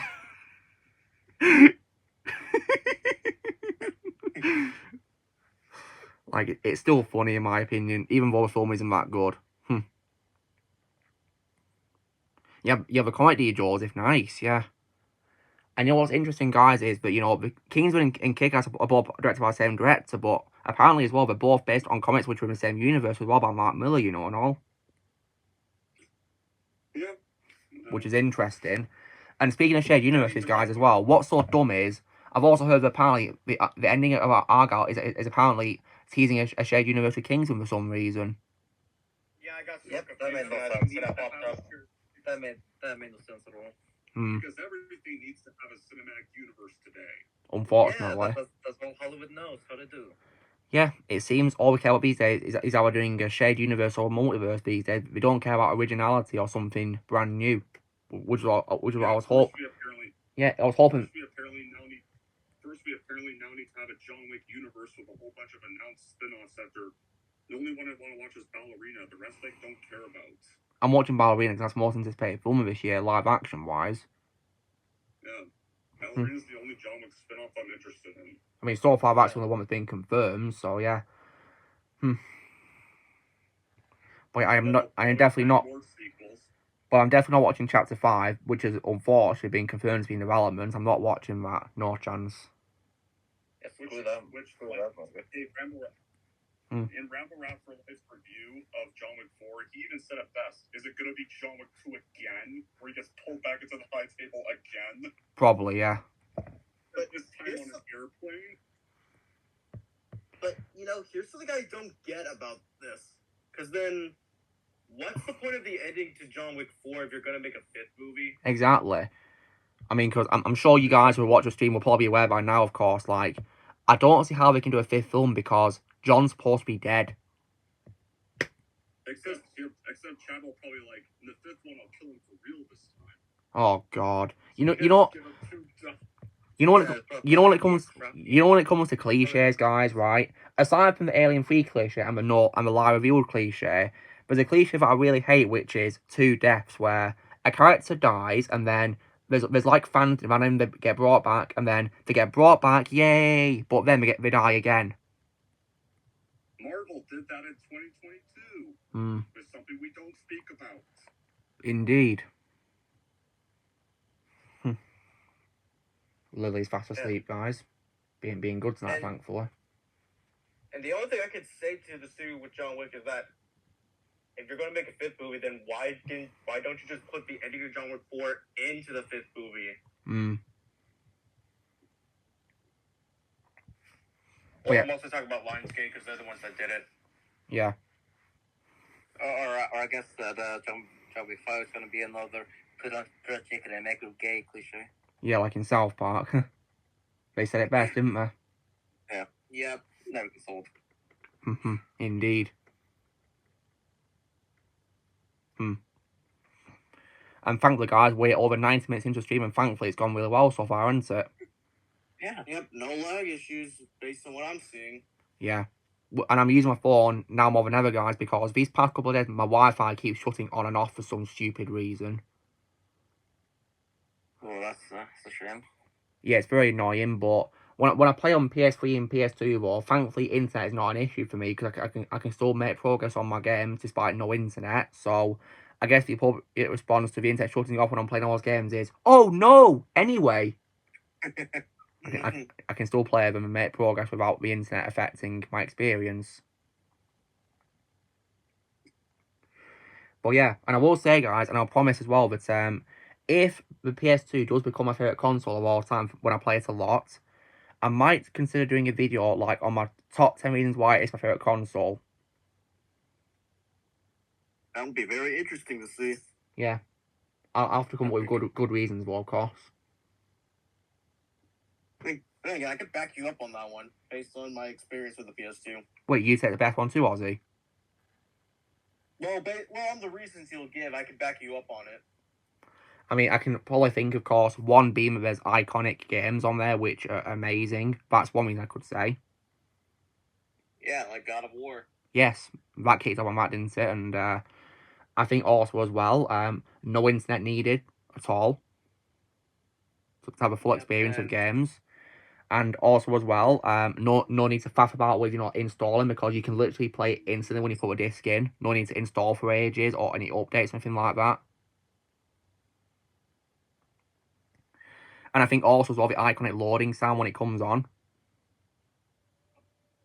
Yep, and I guess I also add on how it's also a DVD player too. Yeah, it plays DVDs, which is very handy.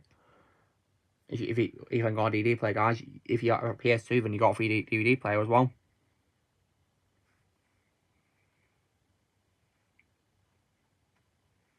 But yeah, but it's just really annoying how when I play on PS3, the PSN network keeps shutting off, which I don't get, because when I'm on PS5, it's always on. It's always on connected on my PS5 when I'm on that, but on PS3 it shuts off for no explained reason whatsoever. You know, that's kind of a bit similar with my 360 lately, how it keeps disconnecting me from Xbox Live. Well, I hate Xbox Live, so yeah, I feel sorry for you. Having to go through that, Ozzy. And also, Ozzy, you know when it comes to making progress on Xbox 360, do you have to always be signed in to, make progress, or can you play it just with a memory card like on, PS3? Nope, you need to be signed in. Oh, God, well, Imagine if you couldn't sign in, you know, due to a problem, you'd be screwed, wouldn't you?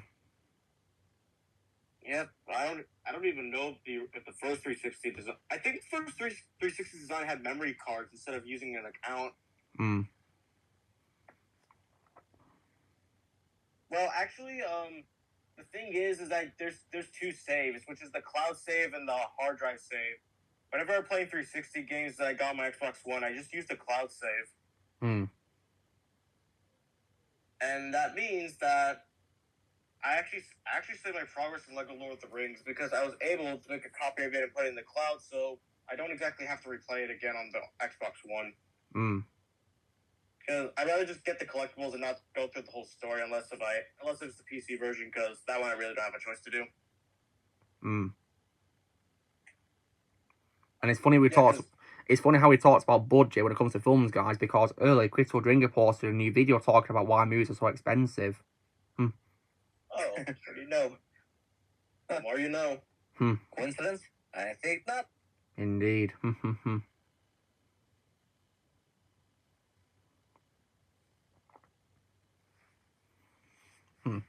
But yeah, when it comes to Argyle, guys, I'm not going to watch it at the cinema, no chance. I mean, you'll be wasting your money. Exactly. I don't want to waste money. I want to use money on something good. Yeah, like for example, what I'm hoping Doom will be. Yeah, hopefully the way will pay off for it. Yep, I only got 1 month left for me. For me, it's just less than 2 weeks. Less than 2 weeks. Wow. It's close. You're lucky, Shadow. Very lucky. 18 days. 18 days. Wow. And so, yeah, hopefully it'll pay off because, I mean, because before I got delayed, that was one of my top most anticipated films of last year before I got delayed. Ugh. Yeah, same with me. But I will say, though, guys, upon seeing the trailers, I was in immediately to see the sequel. I wasn't going to turn my back on it at all when it, you know, first got announced and there were the trailers. Wasn't going to turn my back on it at all. I'd never do that to Doom Part 2. Yeah, plus, it was only one delay. Yeah, And it wasn't that bad either. Only one. Yeah, only one delay. It wasn't like, it's not as if it delayed it many times, is it? Or delayed it till, like, say, 2030, something like that, is it? No. It's only a few months. It was just this year. Yeah, it's only a few months, so, like, so, yeah. Just later this year. Just like 6 months for delay. Yeah, 6 months. No more, no less. Yeah, no more, no less. And I'm sure the wait will definitely pay off. Yeah, because based on the trailers, it does look promising. Yeah, and I'll watch it, you know, in full support of Denis Villeneuve and his cast and crew. And as well, the first movie is getting re-released in my theater. That's cool. So perfect timing. So shut up. Well, I'm not gonna watch it in theaters. I'll just watch it on HBO. All right. I've got my steelbook of it anyway. Mainly because why would I waste money on something that I can just watch for free? Yeah, good question. I mean, I've got of course my steelbook of it, so I can rewatch it using that, of course. No, I got my Blu-ray of it. So we're in luck then. Yeah. I'll never get my Blu-ray. Yeah, why should I go and watch?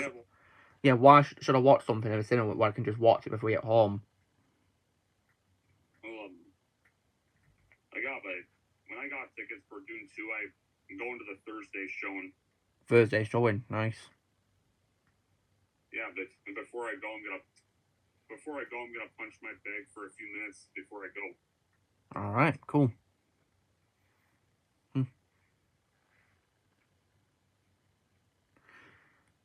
Yeah, it's pretty cool that you're taking up that thing, Dom, you know, being a boxer. I mean, I'm a boxer myself, so yeah, it's pretty cool that you're following in the footsteps too as well.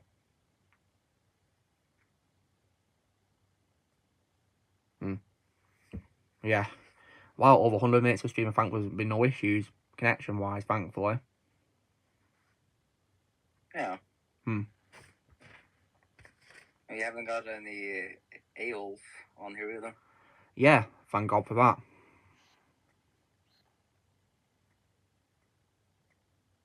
Yeah, that's why I'm a boxer.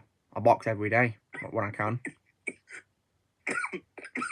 Usually do it for like about 15 minutes usually, and yeah, it's a lot of fun to do. The only only closest thing I can get to boxing is like Wii Sports. Wii That's the only Sports. thing I can do. Well, that's good. Because I use fitness Yeah. boxing on the Switch to play boxing. Yeah, I mean, I used to have a punching bag, but I don't have it anymore. Oh, what shame. I'd love a punching bag myself, actually. Yeah, it's actually been nearly 3 years since I got rid of my punching bag.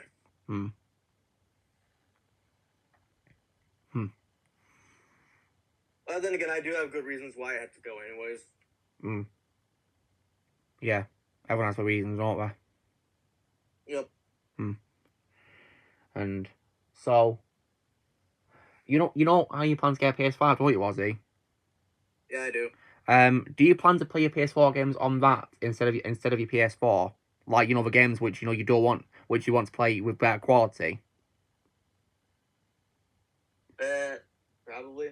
Yeah.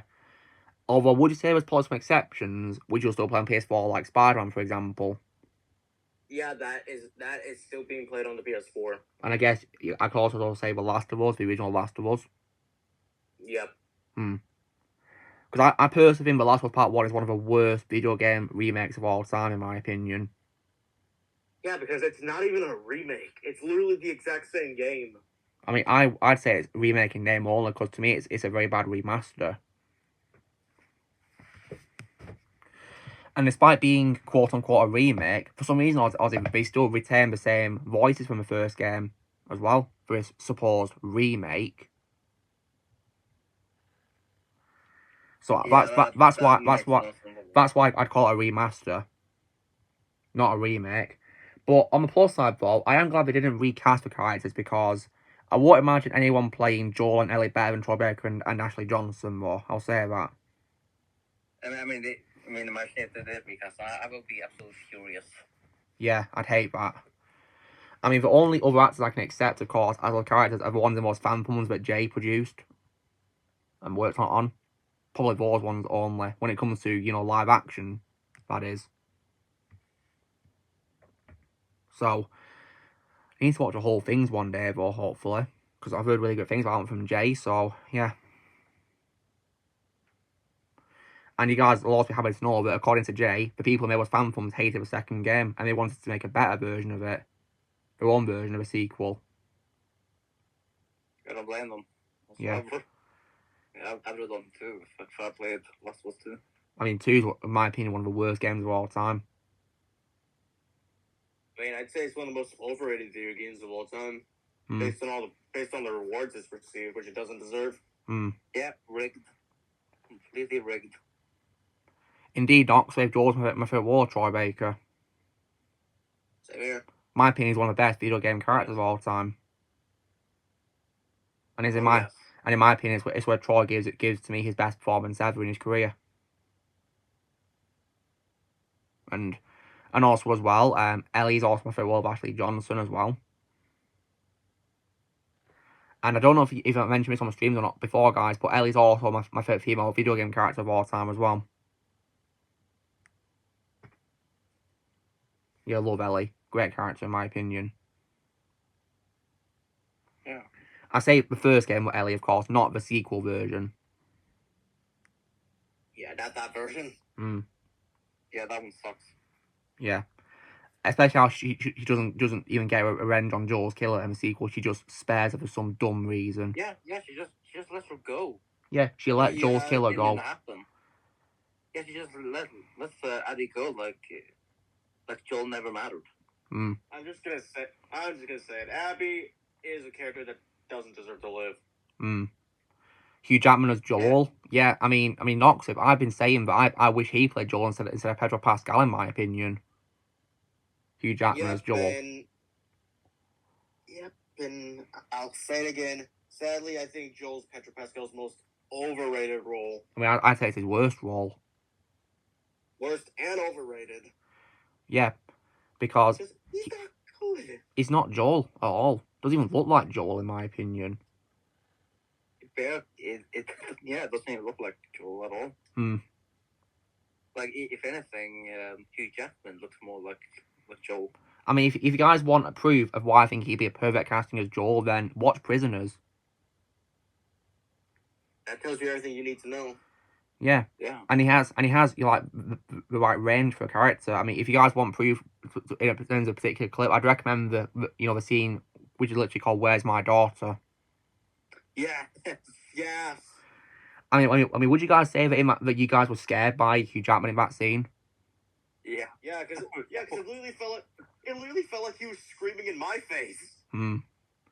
And as a fun fact as well, Ozzy, you know how the character he's yelling at called Alex passed out when he yelled at him.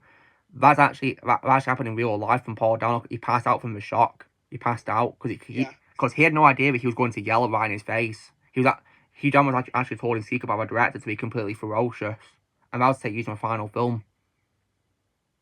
Yeah. But yeah, I'd recommend Prison if you guys have not seen it. It's an absolute masterpiece. And like, Yeah, it's my favorite movie from Denis Villeneuve. yeah, same. And like, one of the greatest movies ever. It's one of the best thriller films ever, and it's definitely someone to recommend if you want to see a story, of like, parents rescuing their children who go missing.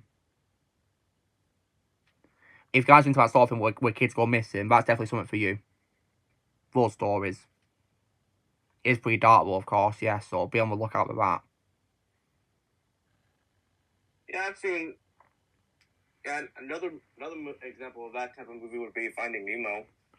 Yeah, if you guys like that kind of movie, then yeah, if you want a more darker version of it, then yeah, Prisoners. Oh yeah, Ozzy, you just remind me of another bad quality with Lego Incredibles is that when it comes to the Pixar characters, I wish it was Nemo instead of Dory as the Pixar character from Finding Nemo franchise. Yeah, I actually knew where this was going when you pointed it out. Yeah, because if you guys haven't played Lego Incredibles, the bonus character you unlock from the Nemo franchise is Dory for some reason, not Nemo, which I don't understand. I found it very questionable when I first played the game. And when it comes, of course, to Up being in the game, guys, while I do love Russell in the game, and I use him a lot for a detective ability, I wish Carl was in the game. Yeah, so do I. Yeah, look. He should have been in the game. So. Yeah. I mean, imagine if the game had two characters in each franchise in it. Yeah, like, for example, Buzz and Woody. Yeah, I'd love that. They kind of did it with some characters because Woody could release Bullseye, couldn't he? And Russell could release Kevin, couldn't he? And of course, Linguini could release Remy, couldn't he? So, yeah.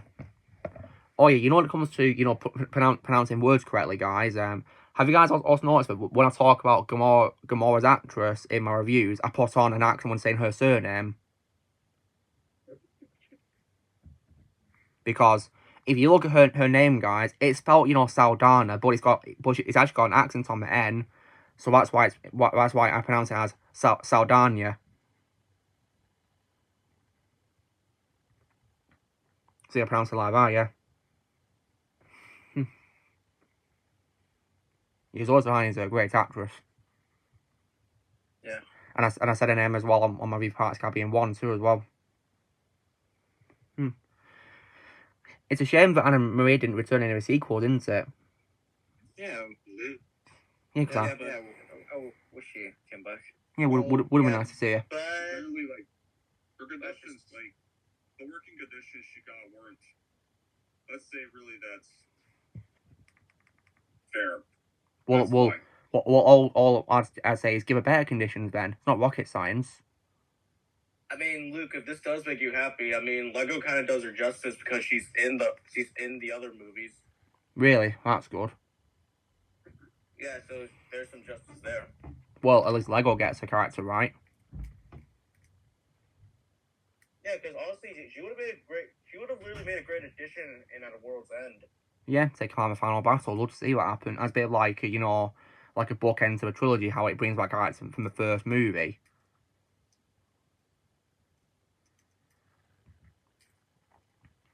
I mean, have you guys noticed that in many ends of trilogies that they tend to connect to a first movie of a trilogy usually? Yeah. I mean, that's just how you do it, really, isn't it?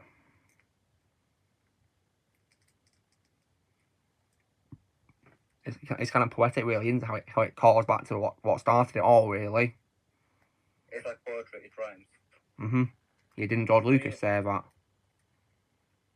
Yeah, that's what George Lucas said. Well, he's not wrong, is Oh, he's right. he? And, oh, you know how we talked about trailers earlier, guys? Apparently, at the next Super Bowl, they're going to apparently be showing a trailer for his third Deadpool film. All I can say is I couldn't care less. It's probably gonna be like to Oblivion. I'd say it's probably for me a very overhyped film because I'm just not interested in it. Yeah, I have a feeling that it's gonna. I think I already predict how this movie's gonna go. Downhill. Yeah, I don't know why people are hyped about it. I certainly am not. Probably gonna be like another buddy cop type of film. And also, when I look at Wolverine's entire costume on those posters, which they've been showing on Twitter and all that, it doesn't look anything like how a costume appeared in the Wolverine's deleted scene with a costume. It looks rubbish, in my opinion. And why didn't they use that costume? Yeah. I don't know. Yeah, it's stupid. Really stupid.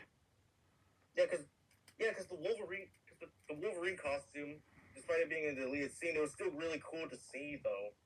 Yeah, really cool. I wish it was in the film. And also, as well, why is he even wearing a costume in the film before his death? Because as far as we know, he never wore it before his death, did he? Logan. Nope, never wore it. I wouldn't be surprised if the film starts with Deadpool going back in time to resurrect him from his grave. Oh God, I swear to God to do that. I mean, they did it in. I mean, they did it in. You know, they did it in how Logan should have ended. Imagine if that comes through. They predicted it. Yeah. But if it actually happens, I'm gonna be pissed off. Yeah, Then same. It means that Logan was completely pointless. And for some reason, they're bringing in Elektra from the 2003 Daredevil film for some reason. Apparently. So based on what's being put together, so you're implying that Marvel technically lied. I guess so. Because I did remember hearing that this was supposed to take place before Logan. So based on what I'm hearing, they lied. Yeah, seems like it.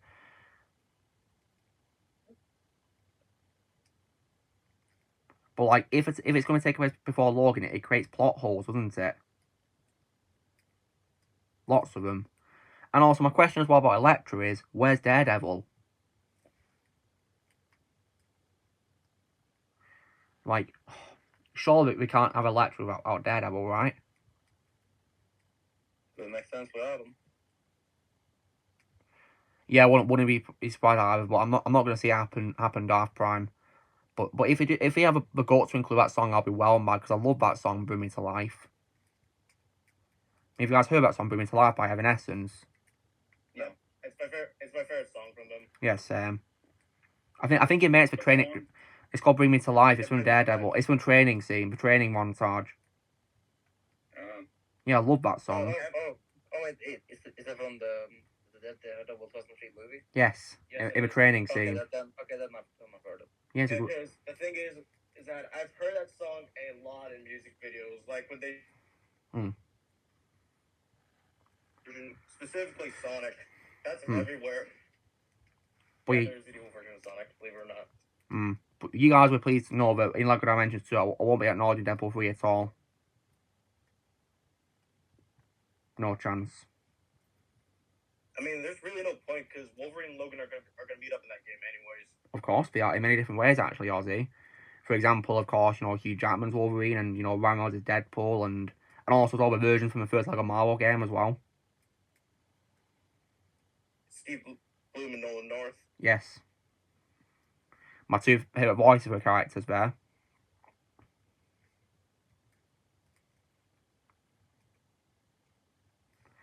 And also as well, when it comes as well to Ozzy, you know how I told you that Thomas would also be in the game to it as well? Yeah.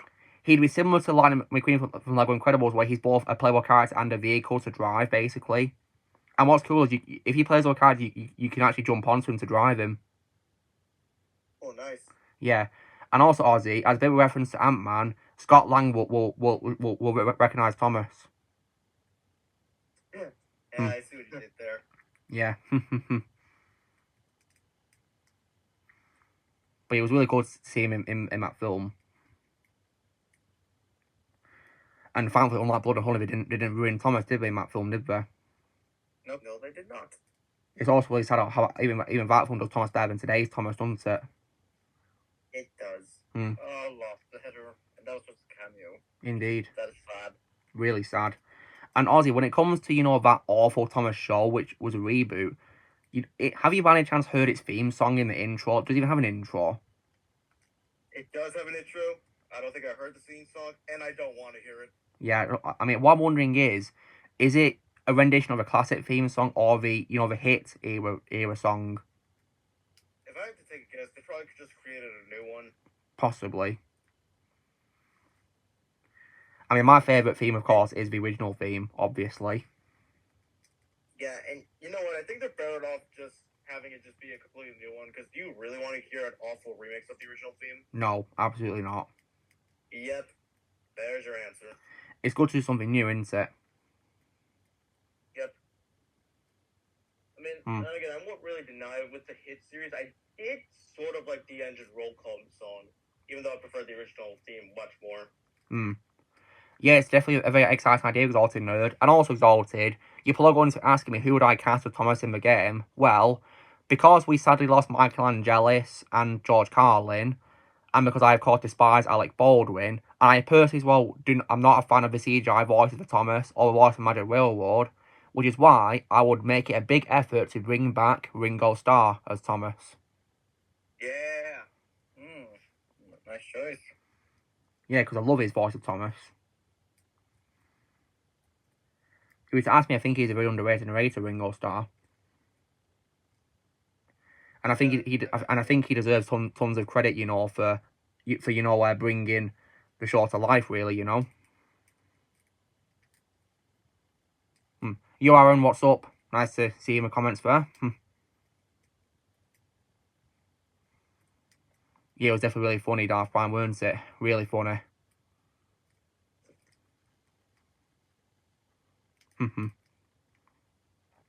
So, but yeah, when I include Thomas in the game, I'd make sure to treat him with absolute respect compared to today's Thomas.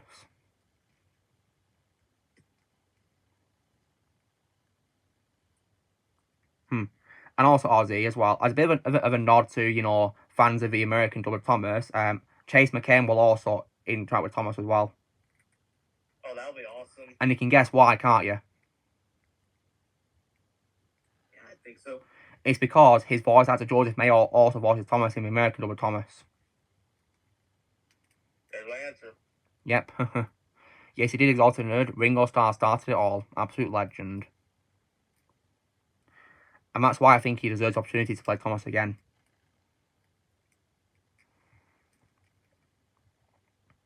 In fact, I'll probably get him to narrate the whole Thomas open world, all characters, including Thomas.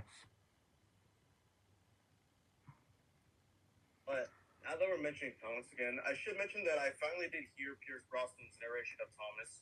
Wait, you saw Great Discovery, did you? Yeah, I finally heard it. And what did you think of it? 'Cause I thought it was, in my opinion, good. Underrated, in my opinion. Yeah, he's actually good. Yeah, he is. And it's a shame that he didn't voice any episodes into it. But then again, no one can beat Michael Angelis, can they? No one can. But it would be nice to hear more of your... Sorry, what, Don? Okay, then. I gotta get going now, guys. Well, take care, Don. Thanks for being here. Yeah. So, no, I'm not going to use archive audio, Exalted Nerd, because I'll be bringing back Ringo Starr. And because Thomas has a warmer story, I wanted to make sure he has enough parts possible. That's why I'd get an actor to play him again, which in his case will be Ringo Starr.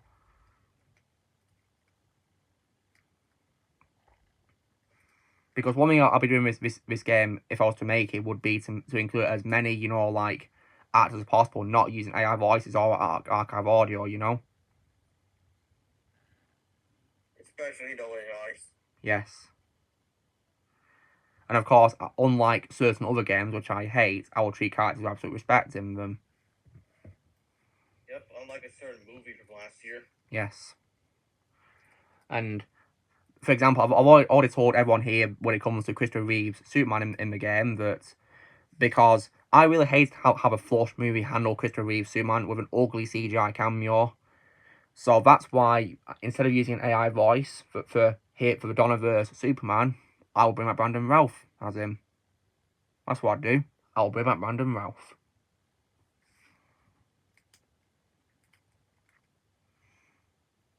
Yeah, me too, Joseph. Me too. and so, and also Ozzy as well. You know when it comes to vehicles, how you can honk the horns when driving around open worlds? Yeah. Well, with in Thomas's case, you can press a button and he blows his whistle. Yep. See you, Knoxway. Take care. Can't do a Thomas without his whistle. And also, Ozzy, as a bit of a hallmark to model series, Thomas in the game will have, like, you know, a mouth that just changes with each camera shot, really. It won't be like a CGI mouth or anything like that. Yep, that's Thomas done right there. Also, I like how the option you're picking is to have Brandon Routh do Superman's voice because, like, you can't. It's because it's more respectful to do that for Christopher Reeve's sake. Yeah, and I know the Christopher Reeve family would approve because, I mean, they praised Brandon Routh in Superman Returns when he was cast as him. Yeah.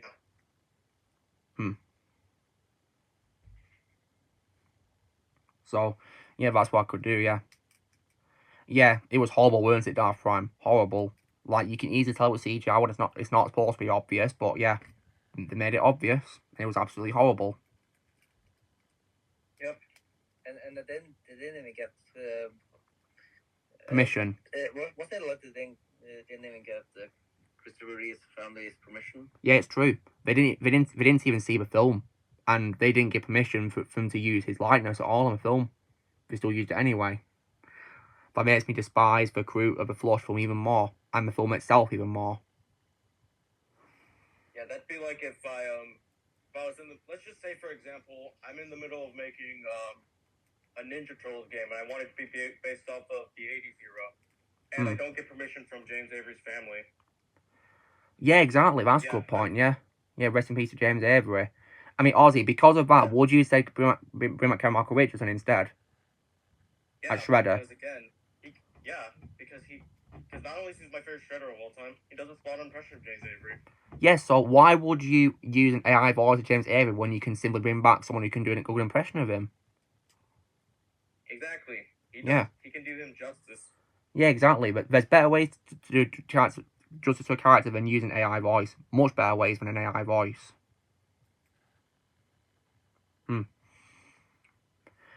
And Ozzy, would you say one of the reasons why he's a favorite Shredder is because of how he treats James Avery's version with respect by doing an impression of him? He does. That's good. Oh yeah, of course, Exalted Nerds somehow would be a character in the game made out of Lego, and also he'd also give you a quest as well and Sword Art to do. He'd give you a quest as well. You know, side missions. He'd give you side missions to do. Yeah, that'd be nice. I mean, it makes sense because he's the controller, so he'd be one to give quests, right? Speaking of, I guess Ninja Turtles, would it be cool if they were part of Lego Dimensions too? They would be. I mean, when you think about it, they were going to be in the Lego Movie game, but they got cut out, sadly. Yeah, and honestly, I think this way, and based on what I've seen, yeah, Mikey would have been kind of weak. Yeah, unfortunately, because there's like, you know, like a hidden mod somewhere on the PC version which you can put in. But sadly, I think it's Michelangelo who's in the game, who was going to be in it, but all I can do is master building and that's it. He doesn't even have any weapons or anything like that. Yeah, I'm like, what? Yeah, I'm like, Lego, you do realize that he fights with nunchucks? Well, we unfortunately forgot that, didn't we? Which is a big shame, isn't it? Yep. Yeah. So, what did that miss? Blaze, we were just talking about, you know, why I'd include Lego Dimensions too, and Ollie was asking if I'd include Ninja Turtles in it.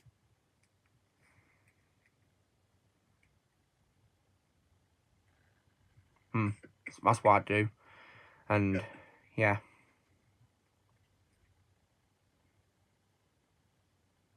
Oh, yeah, it would be definitely Exalted Nerd, based on Ringo Starr's portrayal, of course.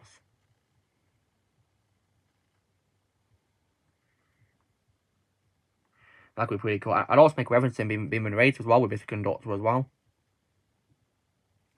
Maybe he could say something like, you know, I really love telling stories. Maybe I should do it someday.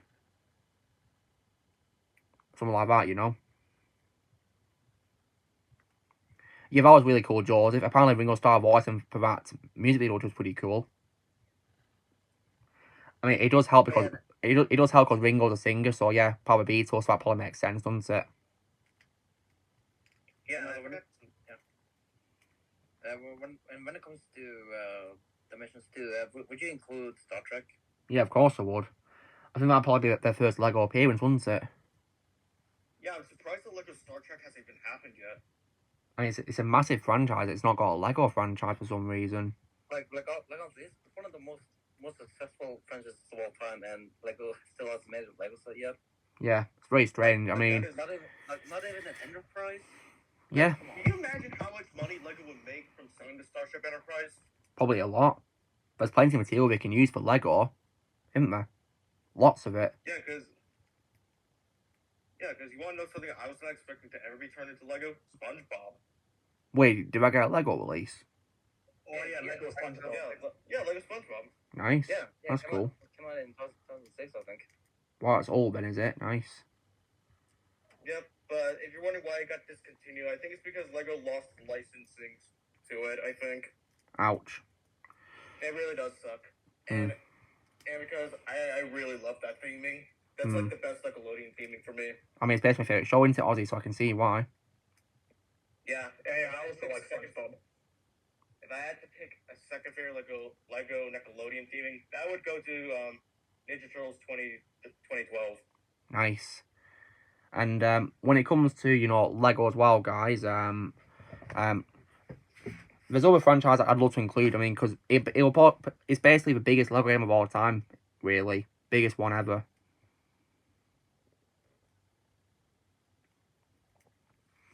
Like, I mean, in the trailer itself, guys, of course, like, in the gameplay trailer I'll probably have text on the screen saying Infinite Earths, that sort of thing, or, like, Infinite World, really.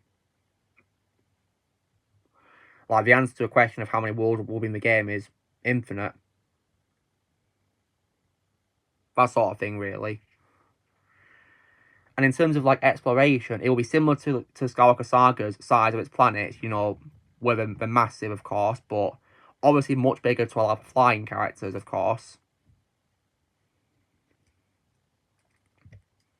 Because I think the Skywalker Saga planets work well because there's no characters in those games who can fly, isn't there?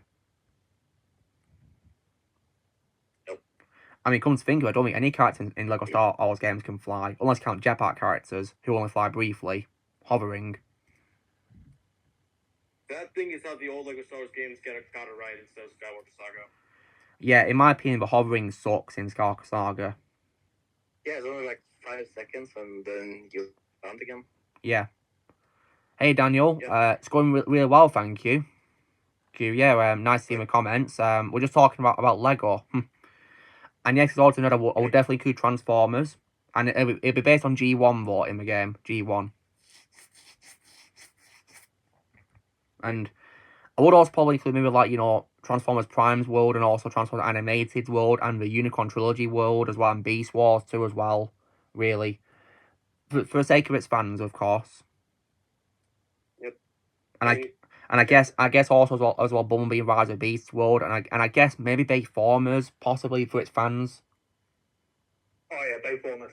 I mean, Chad, you want to know something funny? Going back to the jetpacks for a second. Yeah, sure.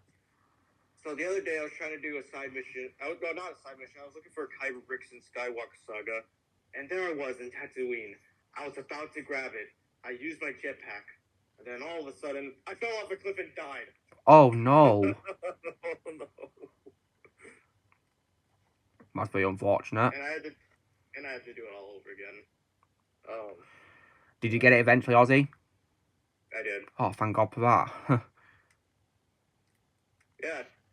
Lego, please extend the jetpack hovering, please. It's really stupid how it's only that short. I mean, come to think of it, guys, do you reckon we'll ever do another Lego Star Wars game after Skywalker Saga? Well, they take a long time, so Hmm. I honestly don't know if they ever will do another one. See you, Dan. Thanks for stopping by. Take care, Dan. Thanks for stopping by. Hope you're doing well. The developers had to work during very hard conditions. Indeed.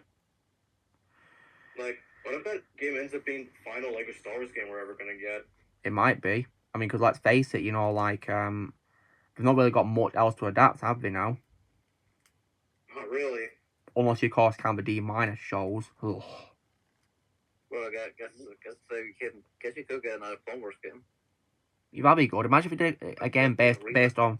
Imagine if we did a game based on all 7 seasons of it. And a movie. I would freaking love that so freaking much. You know, like, in terms of fan service, like Lego Clone Wars, but with like the same graphics as Skywalker Saga. Yes. Like that Yes. sort of thing, really. Yes. You know, keep it like Lego Clone Wars, but with improved graphics, basically. I mean, because in my opinion, the cutscenes in Lego Skywalker Saga literally felt like scenes from one of the Lego movies, because how stunning they looked. Like, wow. Yes, I am British. And as one case of yeah, and I would absolutely love if we were to get a remastered the Clone Wars game if those arcade arenas came back. That'd be pretty cool, wouldn't it? Yeah. You could probably do like battles based on different scenes in the show, couldn't you? Yeah. That'd be a lot of fun. And they could also sort of this time get the cast of the show back as well. Ones who are still alive, because sadly we of course lost Ian Abercrombie, didn't we? Yeah, unfortunately. So in that case, the game could probably bring Ian McDiarmid. Yeah, Ian McDiarmid would be perfect. I mean, he is Palpatine. What does that tell you? Yeah, indeed. He is Palpatine. Yeah, I think Lego Star Wars we great idea, and my Lego Optimus Prime that I need to build still, it is transformable. It can actually transform. You don't need to take it apart like Creo or Transformers, which in my opinion sucked. With Lego Optimus Prime, you can actually transform him. Because if you guys wonder, Is Creo even still around? I don't think so. I've not seen it, because I have tried Creo, guys, but in my opinion, Creo sucks. It's literally just a really bad version of Lego. Really bad, because it falls apart easily. Yeah, because I had that Creo battleship set once. And did it suck, Ozzy? Yeah, it did. Ouch. The helicopter blade kept falling off. Oh no, that sucks. You'd think it was like you'd think it was like an old Lego set was falling apart because it's old, wouldn't you? Yeah, also, you know how the face printings for Creo, how they're similar to Lego? Well, in a cheaper way. Really? Oh wow. Well, yep, and I'm just gonna say it, the face printing comes off way more easily than Lego. Well, that's good then. Because, well, technically not exactly, because if you don't want a faceless character. Well, that depends. With Lego... I mean, say if you want to do Lego Slenderman, then that'd be easy for you, wouldn't it? Yeah, because with Lego, you have to use nail polish to get it off, which I don't have. And for Creo, you can literally just use hand sanitizer to get it off. I'm not kidding. Okay, that's really bad. You'd think it was really old Lego, wouldn't you? Yeah, because, like, what happened was that a few years ago, I was just, like, putting stuff away, then I found one of my Creo heads, and it fell into an open bottle of hand sanitizer. Oh, I no. grabbed it out. Wait, what? The face was gone. The face was gone. Oh, no. You'd think it was bleach, wouldn't you? Yep. And yes, please, that really did happen. Yeah. Shocking to believe, isn't it? Yep. If anything, Lego is superior. Yep, Lego is superior in every way. I mean, if you guys were to ask me who'd win between, you know, like, Lego and Creo, I could probably do it like this. Lego wins. Flawless victory. Fatality. Oh, yeah. And then we can also say finish him. That being Creo. Yeah. Finish him. If If anything, the only other things I could think of that try to be Lego is Mega Blocks and Connects. And Kobe. Wasn't there one as well called Duplo? Yeah, Duplo. But That's that owned by Lego. Yeah. That's owned by Lego. Yeah, Lego owns that. I used to have a Duplo. I think the closest we got to, you know, like, you know, Lego Thomas was probably Mega Blocks Thomas, weren't it? I didn't get any of that though. Probably. I mean, the only Mega Block set I could remember having was the police station. Hmm. It was not good. Ouch. And also, Ozzy, did you ever get any of the Lego Mario sets by any chance? I only have Bowser's Airship. All right. And I've got to ask, why did they make the figures be so big compared to the traditional figure design? Because they want to have a way for you to play with them. Because there's like Bluetooth features built into them. Really? Yeah. Yeah, I think that was. I honestly think that was a pretty stupid idea. Like, why not give them the iconic Lego design? And also, what I don't get is, right, before all this happened, right, some Lego Star Wars characters had figures which had, like, light-up lightsabers. So, like, can we do the same thing for, like, a normal figure of Mario, but giving him, like, just a button to press voices or something? I really don't know. Could have done that. I mean, they gave Sonic sets normal designs, not these big ones, but with Mario, no, they made them massive for some reason, just so we can talk and make sounds and all that, apparently. Yeah. Which is pretty weird. Sonic, there's a lot. I mean, at least for Sonic, there's a lot more Lego Sonic sets releasing that I really need to grab. Because they finally made a shadow figure. After so long, there's finally a shadow figure. Well, next time I go to Legoland in Manchester, I'll probably see if I can get some Lego Sonic sets. I mean, wouldn't say no to it, especially because they're actually doing Lego Eggman as well now, guys. Yep, Yeah, it it looks way better than the Brickbuild version. I mean, is it based on like, it was in Dimensions? I don't think it's based on Dimensions. Is it similar to like Mr. Incredible, where he's like half big and half normal? Yeah, something like that. If that's the case, then can we do like a Lego Mr. Incredible figure like he's in the game? I guess. Because I just thought they already done that, but apparently not. Like if Lego ever goes back to Incredibles, that is. I mean, they did like Lego Junior Incredibles, didn't they? They did. Do you reckon that's why they made the game so easy? For that reason, because they're aiming it towards the Lego Junior fans. Probably. But then again, though, I've always said Legos for everyone, including kids, so, like, sure, it should be the same for everyone, right?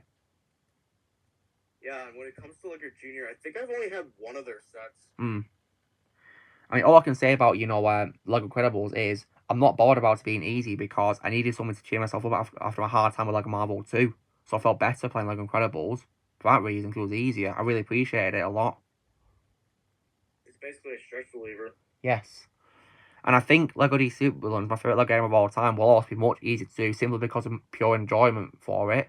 You know, and also as well because in my opinion, it's much easier to get collectibles in the levels because compared to most Lego games where you got to get 10 mini kits for most of them, I say most because Lego Movie 1 didn't have 10 mini kits per level. In this game, you only need to get 5 mini kits per level, not 10. Yeah, that is so relieving. I really appreciate that I really appreciate that.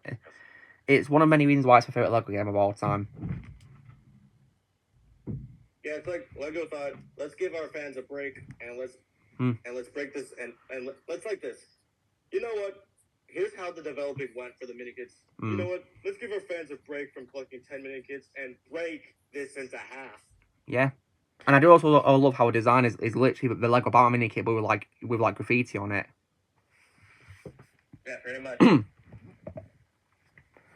And also, guys, if any of you watching this stream hated the Suicide Squad game that came out this year, well, I've got good news for you because if you want to play a DC game which focuses on the villains but still respects the heroes, then play Lego DC Supervillains.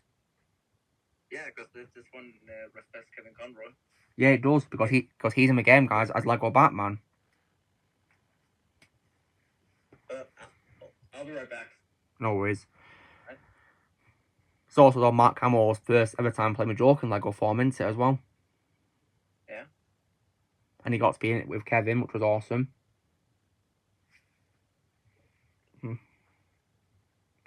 And also, in light of what's happened with the Suicide Squad game, I'll definitely include Rocksteady as an example of old is better than new.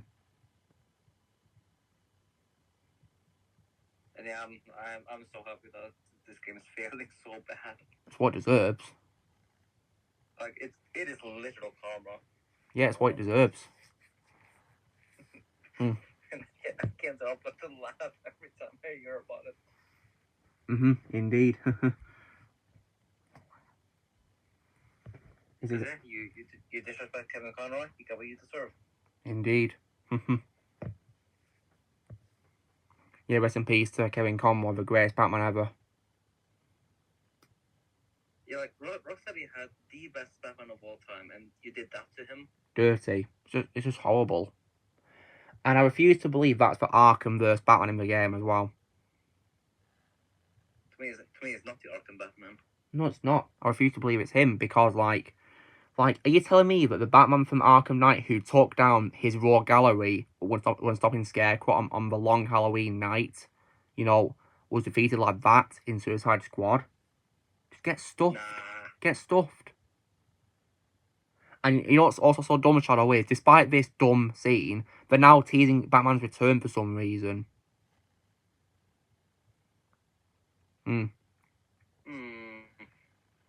But, like, you know, even so, though, it doesn't change my despise for the game. Neither. Because he still went and did that. There's no way I'm ever going to like that game. Or I mean, because guys, right, I do not care if there's anything redeemable about that game at all. Because for me, the game, I'd give the game a full-on 0 out of 10. Yep. And I've seen gameplay, and it is trash. It's horrible. Just the same game mechanics over and over again. What's also so dumb, Shadow, is that they turned Harley Quinn into a Spider-Man knockoff because she now swings with Batman's grapple gun. Spider-Woman. Yeah, and what's dumb is she's literally, you know, like, swinging in the air with nothing to attach the gun to. So if that's basically Ash Vendors all over again, isn't it? Oopsies. Yeah, because in that game, Spider-Man swung on the air, didn't he?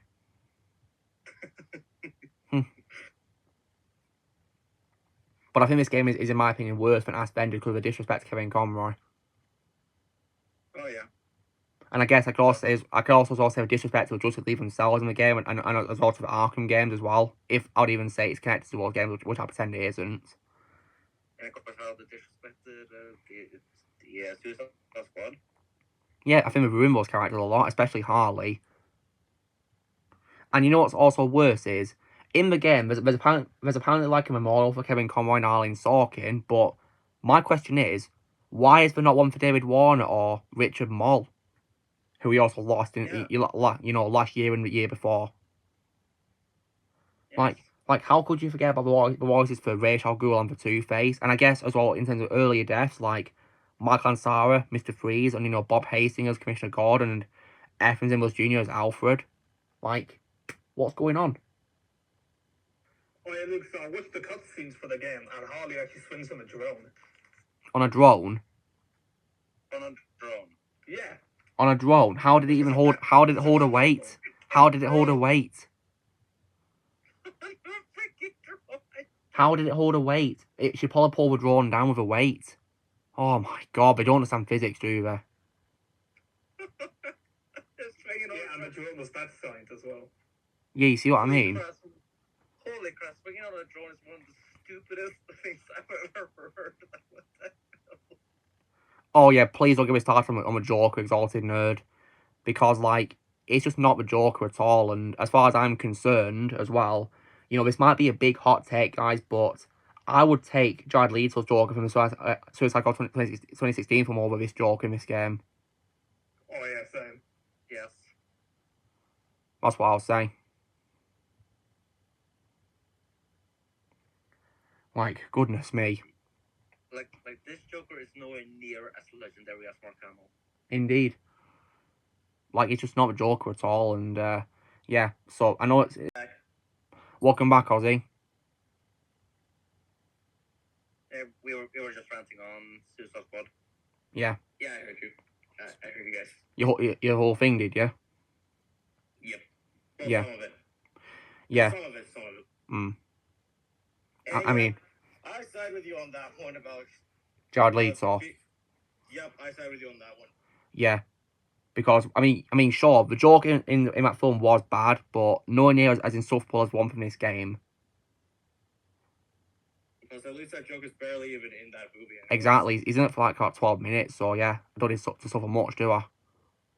Not really. And of course, unlike this game, Jared Leto's Joker got redeemed later on in the Snyder Cut, didn't he? Yep. Yeah. Whereas in my opinion, nothing can redeem this Joker. Nothing. Because this Joker is a see. Indeed. We got like half an hour left.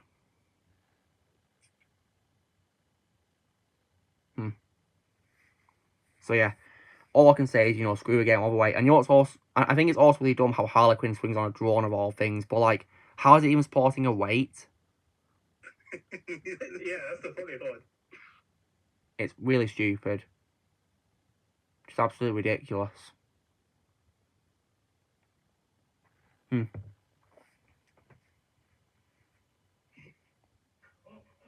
yeah. What was that? Wait, Blaze, why did I hear breathing just then, Blaze? What was that? Wait, I thought I was muted. Oh wow. What was that, Blaze? Was that your brother? Yeah. And is he playing a game or something? Yeah, and he just killed someone in the game. Yeah, that's true. Also, apparently the Joker's from a multiverse for some reason. Everything has to be multiverse. Yeah. I mean, Don said it best early, didn't he? Everything got to be a shared universe or multiverse nowadays, hasn't it? Hi, Thomas. Really getting sick and tired of multiverse. I mean, guys, I commented on Crystal Drinker's video about you know why modern films suck, multiverse problems, and he highlighted my comment, guys. Yeah, what was it that you said? Well, so I can find it actually for you. It's on his multiverse video, so it's quite a recent video. I commented early into it just to share my thoughts, and he was quick to heart it. Yeah, it's on his thing called Why Modern Movies Suck. And I commented saying, I really hate it how pretty much every film we get today is setting up a shared universe or multiverse franchise. I miss the days of originality and excitement for movies. Well, now I see why you heard it. Yeah. Pretty sure he agrees with everything he's just said. Yeah, I think he does. But yeah, Crystal Drinker's awesome and hilarious. Yes. And also, guys, I have seen his review for Argyle, and it was really funny, and I can see why you guys hated it.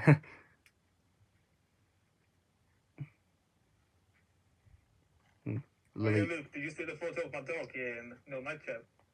No, I didn't see it. No, what was it? Of your dog? It's sticking its tongue out.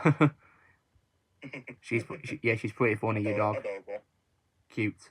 So cute. Really, really adorable. Hey, Blaze, I've also noticed as well that on this chat it says the PlayStation symbol for you. So yeah, it tells you you're on PlayStation. Yeah, I have to call on PlayStation. Wait, are you talking on your PS5, Blaze? Yeah. Oh, nice. Quality sounds really good. Yeah, because I'm using the same headset I used on my PS4. Oh yeah, nice. Yeah, it's really good sound, that.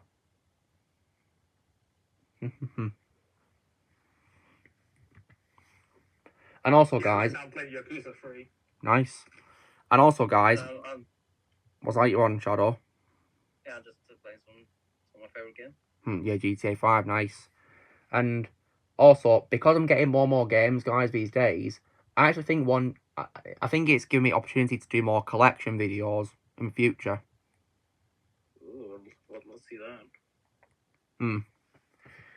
Like, maybe I could do a video called All of My Spider-Man games, for example. Yeah. Obviously, I'd like to get more first, though. because there are some on the 7th generation games which I do want to play again, which I had a lot of fun playing, like for example, Friend or Foe, which is based on the Raimi trilogy, and also Edge of Time and Web of Shadows and Shattered Dimensions. I got a game based on Tarzan 1, so that's one I've already got. And I've got both versions, Spider-Man 3 for PS2 and PS3 as well, so yeah.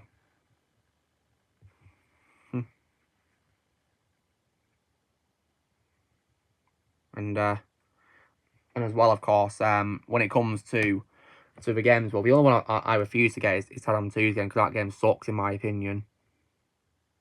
It's really not good. Yeah, it's horrible in my opinion, but if it's asked me what if I'd rather play Battle Ass Avengers, I'd play that over Ass Avengers. Same here, because at least Tarzan 2 got Spider-Man right. Yeah, in terms of swinging, yes, because at least he swings fast, doesn't he? Yep. Even though, say what I say again, Ozzy. I said it before and I'll say it again. You are in a huge amount of trouble when, out of all games, Fortnite gets Spider-Man's web swinging right. Yeah, that's definitely when the game's in big trouble. I mean, that is just tragic. Yeah, very tragic. The worst game ever in history gets Spider-Man right. Yeah, shocking, isn't it? And really shocking. Yeah, and now I'm realizing that that's a joke I haven't made in a long time. Well, it's a good time to bring it back, of course. Yeah, I mean, I try to tone down the jokes nowadays because some jokes can get really annoying. Yeah, there's truth in that. That's why when I do my videos, I try to do different ones really every time. Like, for example, on my openings to my trash talk with my future self.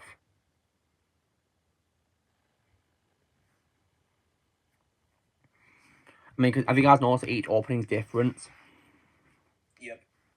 That's good that you notice.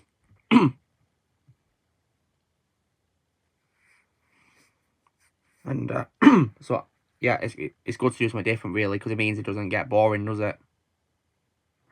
Yep. Something new. Yeah. Yeah. Something new and different. Indeed. It's all good to try something new. And also, Ozzy, based on, of course, what you said earlier about how Xbox One controls are really hard to do surgery on.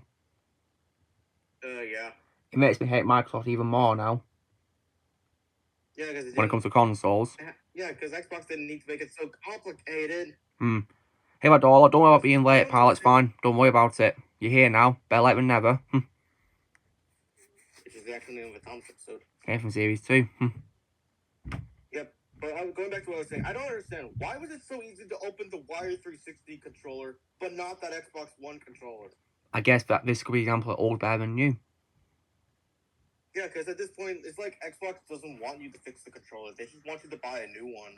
And just, you know, Ozzy, Xbox will be covered in the series. But you know what? That's what they get nowadays. Yeah. And Xbox will be covered in old better than new series too. Oh yeah, and also screw Bill Gates. Yeah, this makes me even more glad, guys, that I refuse to play on my Series X or Series S. Which is why I'm building a PC. Nice one, Blaze. Good luck with that. Well, Shadow, in that case, South Park got Bill Gates' threat then. Did it? Wow. Yeah, it did. Nice. Because they portray them as an evil piece of crap as well. Wow. Yeah, it's in the Game of Thrones 3-parter episode. Oh, wow. And also, one satisfying thing about the movie is that it kills Moth. Oh, wow. Yeah, they make fun of Bill Gates twice, basically. Yeah, to me, about Dollar, Suicide Squad game and the Arkhamverse are in different universes, but they're not. It's not the same universe. I refuse to believe that for a single second. There's no way that they are. They can't be at all. Doesn't feel like it in the slightest.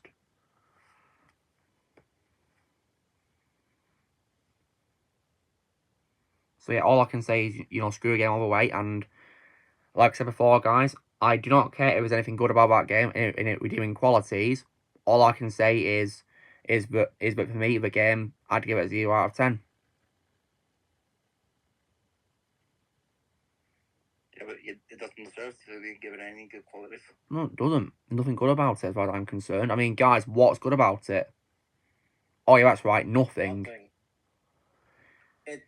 I literally watched Mind Pulp's gameplay of it, and it's literally just DC's version of Avengers. Literally, all in my opinion, worse because it disrespected Kevin Conroy and of course for Justice League themselves. Yeah, much worse. And- Also, if you're gonna ask me, would I rather play that or Avengers? I'm picking Avengers. Yeah, same. Even though, of course, that game, of course, is impossible to play now, isn't it? It's not, but if it was, I'd pick that over Suicide Squad. And also, as well, when it comes to Kevin Conroy in the game, if you were to ask me, was he one of the doing qualities, I'll say, sadly not, because he had an awful script to work with. Awful. You know, because they killed him off, and also because, guys, you know how in the Arkham games you can hear, like, audio clips of, like, characters? Well, they bring it back in this where you can actually hear clips of Justice League talking before it got brainwashed, and they made the characters so stupid before we got brainwashed by Brainiac. So stupid. Like, wow. Yeah, and Superman, he looks like John Cena. Yeah. And we got Paul Nolan off wasting his time as him as well, like, which is very unfortunate. Like, I feel really sad to say, guys, that they ruined the Justice League in the game. That's why I personally think, you know, even Kevin Conroy couldn't save the game because it's awful script had to work with. I feel so bad for Kevin.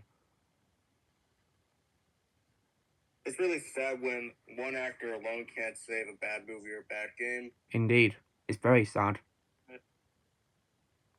And I also say it too, also because of his last line as well before he gets killed off. Like, because rather than giving like an epic final line to go out of, he simply just asks Harley, "Are we done with your bad stand-up routine?" And that's it. Then again, I doubt on himself would even say that to begin with. I doubt he'd say that, but apparently he does.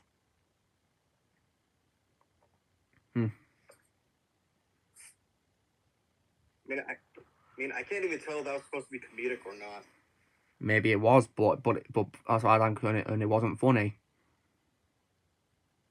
I thought it was just absolute monstrosity. Like if you want a better line for Batman to go out on, he should have said his iconic line, like, "I am vengeance, I am the night, I am the Batman." Yeah, but apparently, from what I've seen of clips of the game, he only says that catchphrase when he's in a hologram in Hall of Justice, when he's been on an exhibition as a hologram. Like, I was hoping, guys, when they first did the game, announced it, that he'd say that catchphrase when he gets freed from his brainwashing. But no, instead he dies brainwashed. Like, you kill the League while they're still brainwashed, you don't give them the chance to be saved. Like, oh my god. It's just horrible in my opinion. Horrible. And now they're apparently teasing his Batman's going to return. It's a bit late for that, don't you think? Yeah, it's way too late. Yeah, way too. They're really screwed at this point. Really screwed. Why would we be excited for his return after the way you treated him? Oh yes, Batdoll, I couldn't agree more with that. Brainiac in Injustice 2 was so much better than what the hell we got in this game. Like, compared to that game where he was such a menacing, calculating, cold villain like he always has been, he's just an absolute joke in Suicide Squad. I mean, his design in Suicide Squad is just cringe to look at, whereas in Injustice 2 it's awesome. I even got a figure of Brainiac from that game on my shelf up there. Like, what on earth happened? And also, guys, I feel so bad for Jason Isaacs, who's voicing Brainiac in the game. I feel so bad for him. A great actor being wasted in this game. Poor Jason. Yes, he was better, Jeffrey Combs. I mean, my favourite role of Jeffrey is Ratchet in Transformers Prime. But if you're going to ask me who my favourite Brainiac is, it's Corey Burton. Because I think out of all the actors who played him, I think he nails the cold personality Brainiac is supposed to have.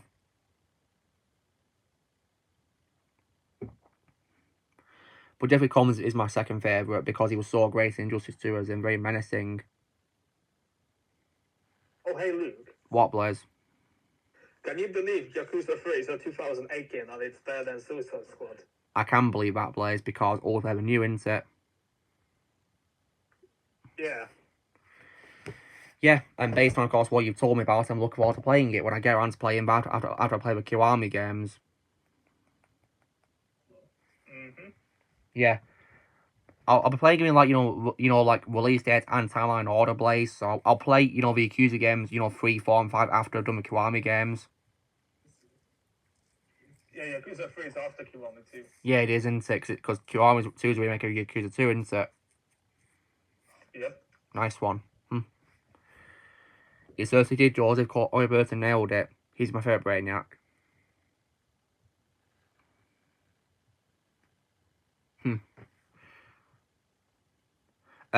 Blaze, but I was asking you, have you seen Tekken Bloodline? Yeah, whole thing. Whole thing, you seen that all? Yeah, you seen the whole thing. How much charge my phone got now? 40%. Alright. Got like 15 minutes left to stream anyway, so yeah, no rushes there. And oh, Lily's all curled up next to me, guys. She's been good tonight, thankfully.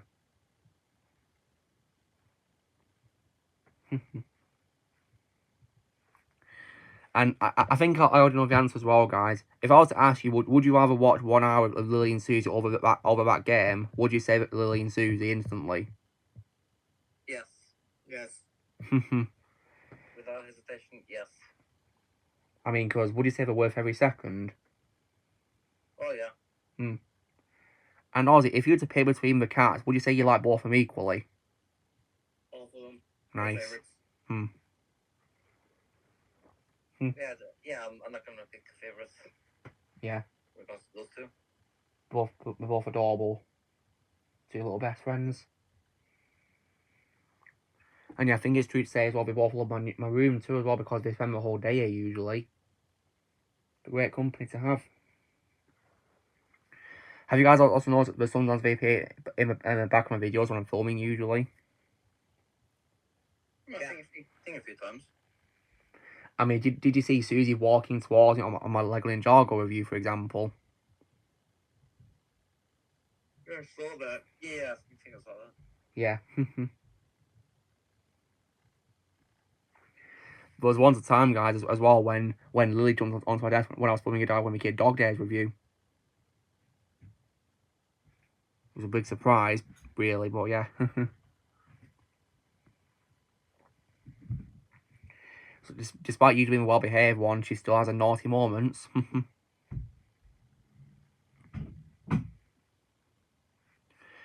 And tomorrow, guys, I'll be rewatching Pirates of the Caribbean Dead Man's Chest, and I can't wait. Very excited to see that again.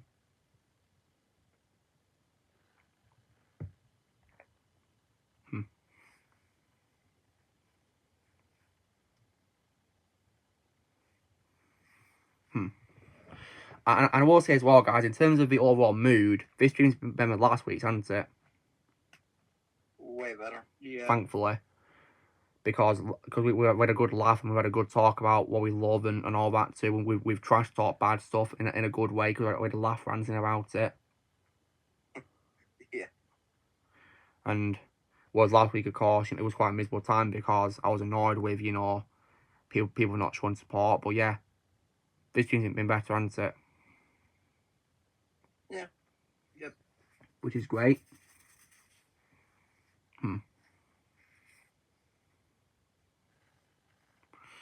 So yeah. But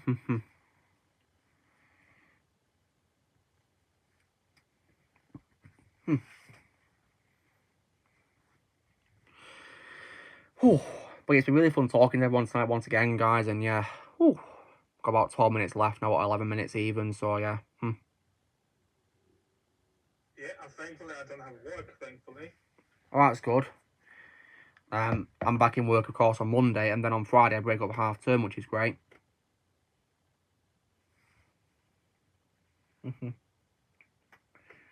And I can also guess, Shadow, that you're looking forward to watching, my video on why I think Old Matrix is better than you, aren't you? Oh, yes. Can't wait. Yeah. Wait for that. Many times exhausted nerd, because I was filming my review Darwin Kid Dog Days and Lily jumped onto my desk and interrupted me. Yeah, if you notice some cuts in videos, guys, it's mainly because the cats have been interrupting. I mean, when it comes to, the Lego Ninjago movie review where Susie appeared in the background, if you wonder about there was a jump after that and she disappeared, it's because she jumped onto my desk and interrupted me. Yeah, who'd have thought cats could be so mischievous when I'm in the middle of filming something?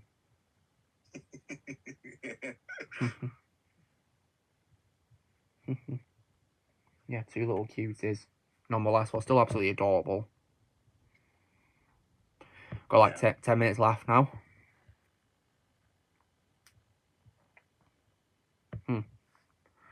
I also don't know, guys, for some reason, last week's stream got lots of views for some reason. I don't know why. Doesn't really get this much, really. Like 490 views for some reason. Don't know why that is.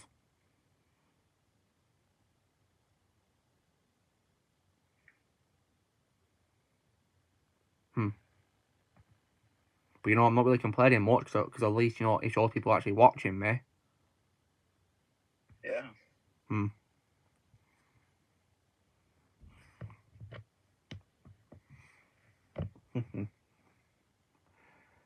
And Shadow, can I also guess that after you finish Batman 2, you'll pop by RoboCop? Yeah, that's exactly what I'll be playing. Well, I hope you enjoy it because I love RoboCop Rogue City. Really awesome game.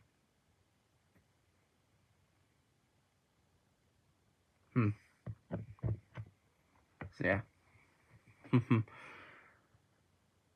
And so far, it's my favourite game of last year, but of course, that might probably change when I eventually, of course, play Hogwarts Legacy. I mean, reality, of course, when it comes to games, guys, is, I will play a certain game eventually, but it's going to take lots of time to play, really. But Yeah.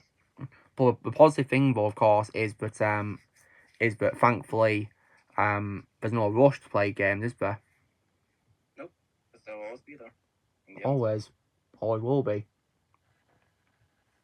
And also, Hogwarts Legacy does take a long time to finish. Well, I can imagine it's a big game, isn't it? Because yeah, there's gonna be lots of grinding. Lots. Wow. How exciting. Yeah, you'll even have to do some grinding to play through some missions too. Oh, wow. Story-wise, that is. Wow. Sounds very intriguing. But, I'm not really going to complain because, like, that's why I'd love to do it in a game, It's good how it encourages you to do things in open world as part of the levels. Yeah. Really good how it does that. Because some games I've played which have open worlds in them, they tend to have story parts which ignore the side content in the story. Hey Connor. See you, Joseph, thanks for being here. Do you know what I mean? How you can play for story, but then save all the side stuff till afterwards for grinding. Yeah, that's usually what I do when I'm playing Spider-Man games. Because thankfully, when it comes to those games, the side content is still there for you after the story, thankfully. But in Spider-Man 2, I purposefully, of course, tried to do a side content just to unlock Toby's suit. It's getting off points for it, really. Yeah, should probably do that as well. I mean, thankfully, I really want that suit. I mean, thankfully, the first game I didn't need to because it was there for me instantly when I unlocked suit changing. Yeah. So that's why I just did a story really when I played the first game. So Shadow, can you definitely confirm that the first game is better? Yes. I can. Not surprised. Because I just hate how this game just treats Gear as like a joke. Yeah, I really hate that. I was worried they'd do that, but unfortunately that was the case, weren't it? Like it literally just feels like a side character in his own game. Yeah, that's why I said in my review. That's why when I did the side missions in the game, I made sure to play as Peter for ones where, you can play as any of them, really. That's cool, Connor. Hope you had fun with that marathon of video game films. So yeah, when it comes, of course, to Spider-Man games, you know, I just did a content to get points to unlock Tubby Sue in Spider-Man 2, because unfortunately, of course, you know, it was level 33 to get it. Like, oh, for goodness sake. But I was asking you, Charlie, who your first Star Trek character is, and I see it's Spock, is it? Yeah. Nice. Same as me. It's Spock. Yeah, same as me. I love Spock. And Live long and prosper. Yeah. and also, look, speaking of which, you're gonna be happy about this, but in the episode of Star Trek Next Generation, Larry Nemo guest stars. Well, that's awesome. That's awesome. And also, it's not my favorite episode show too. Well, I can see why, because I mean, he's a favorite character, isn't he? Yes. Yeah. And also, even though you can clearly tell that Leonard Nimoy has aged, he has still got it as Spock. He's always got it as Spock. No one can play more better than him. He is Spock.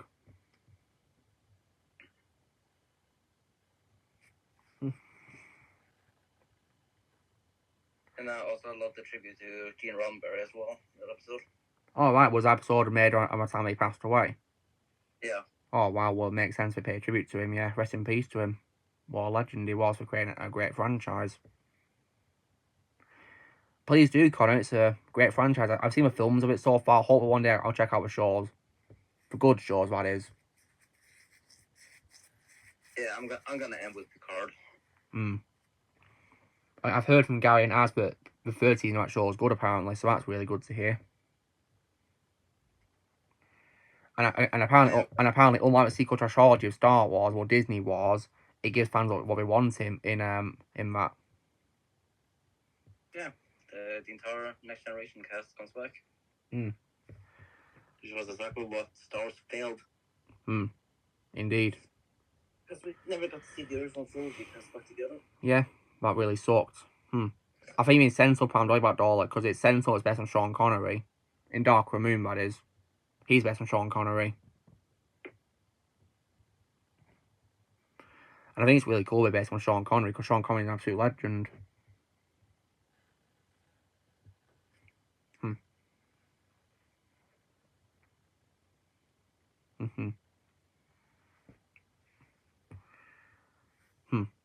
Got like about 3 minutes left, but it's been really fun tonight, thankfully. Yeah.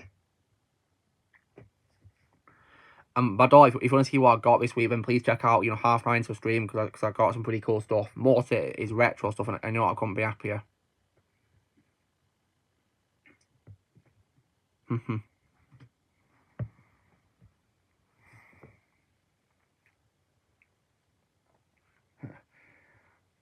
Lily's, you know, very tired for some reason today.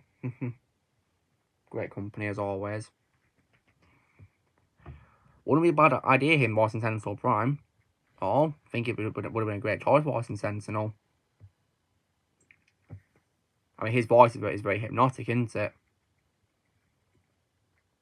So I think voice of Transformer would have been a cool choice, but sadly that can't happen anymore, because we sadly lost him, you know, nearly 4 years ago now, unfortunately. Rest in peace to him. Yep. And of course, he retired from acting as well in his last years of his life, so yeah, there you go. Probably wouldn't want to do it anyway, would he? Yeah. That honestly is pretty good fan casting. Like, Yeah, want it to is. know an idea of fan casting I have for, like, Teenage Mutant Ninja Turtles, for example? Yeah, of course. What if Michael Clark Duncan could voice Shredder? Well, I think it would have been fantastic. It's a shame we lost him way too soon, isn't it? Yep. If he was still alive, I would definitely love to see him play Shredder, because he would really pull it off. I think it would have been a perfect casting with his deep, menacing voice when he played villains. I mean, Shadow, would you agree? Yes, I agree with that. Great casting. Tom Hardy doing a impression of Sean Connery when playing Bane? Really? Oh, wow. Didn't know he was doing a impression of Sean Connery. I mean, his Bane voice was brilliant, so yeah. Would have been cool if he was doing an impression of Sean Connery, though. That makes it even more awesome. Like, who'd have thought Sean Connery's his voice being an impression would fit Bane? Like, wow. See you, Connor. Thanks for being here.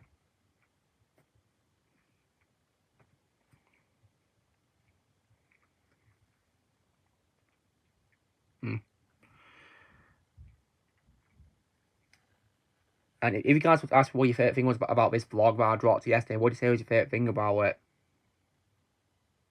I guess I'd say that the trip was better than New York.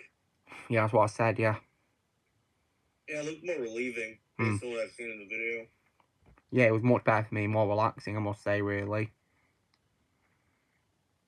Yeah, can't wait for part 2 for you, bud. Yeah, it's going to be releasing every Friday, guys, for the next few weeks. It was a lot of fun to film it for all of you, and I hope you enjoy what's to come. Yeah, it's been a really good stream, Adol. Hopefully you can enjoy the rest of it that you missed before you came on, yeah. And that being said, guys, that is 3 hours of stream, so wow. Thanks for stopping by to watch it, guys, and hope you all enjoyed it. And I'll see you all next week. So, you know the drill, guys. Be sure to give this video a like. Also, be sure to tell us in the comments what you guys thought of the stream if you stopped by to see it. Also, go subscribe to my special guest who came on as well. Go to those podcast channels. Also, be sure to join Team Prime Progress and subscribe who's coming in the future. And we will see you all later. Right, take care, guys. See ya. Bye-bye. I stream.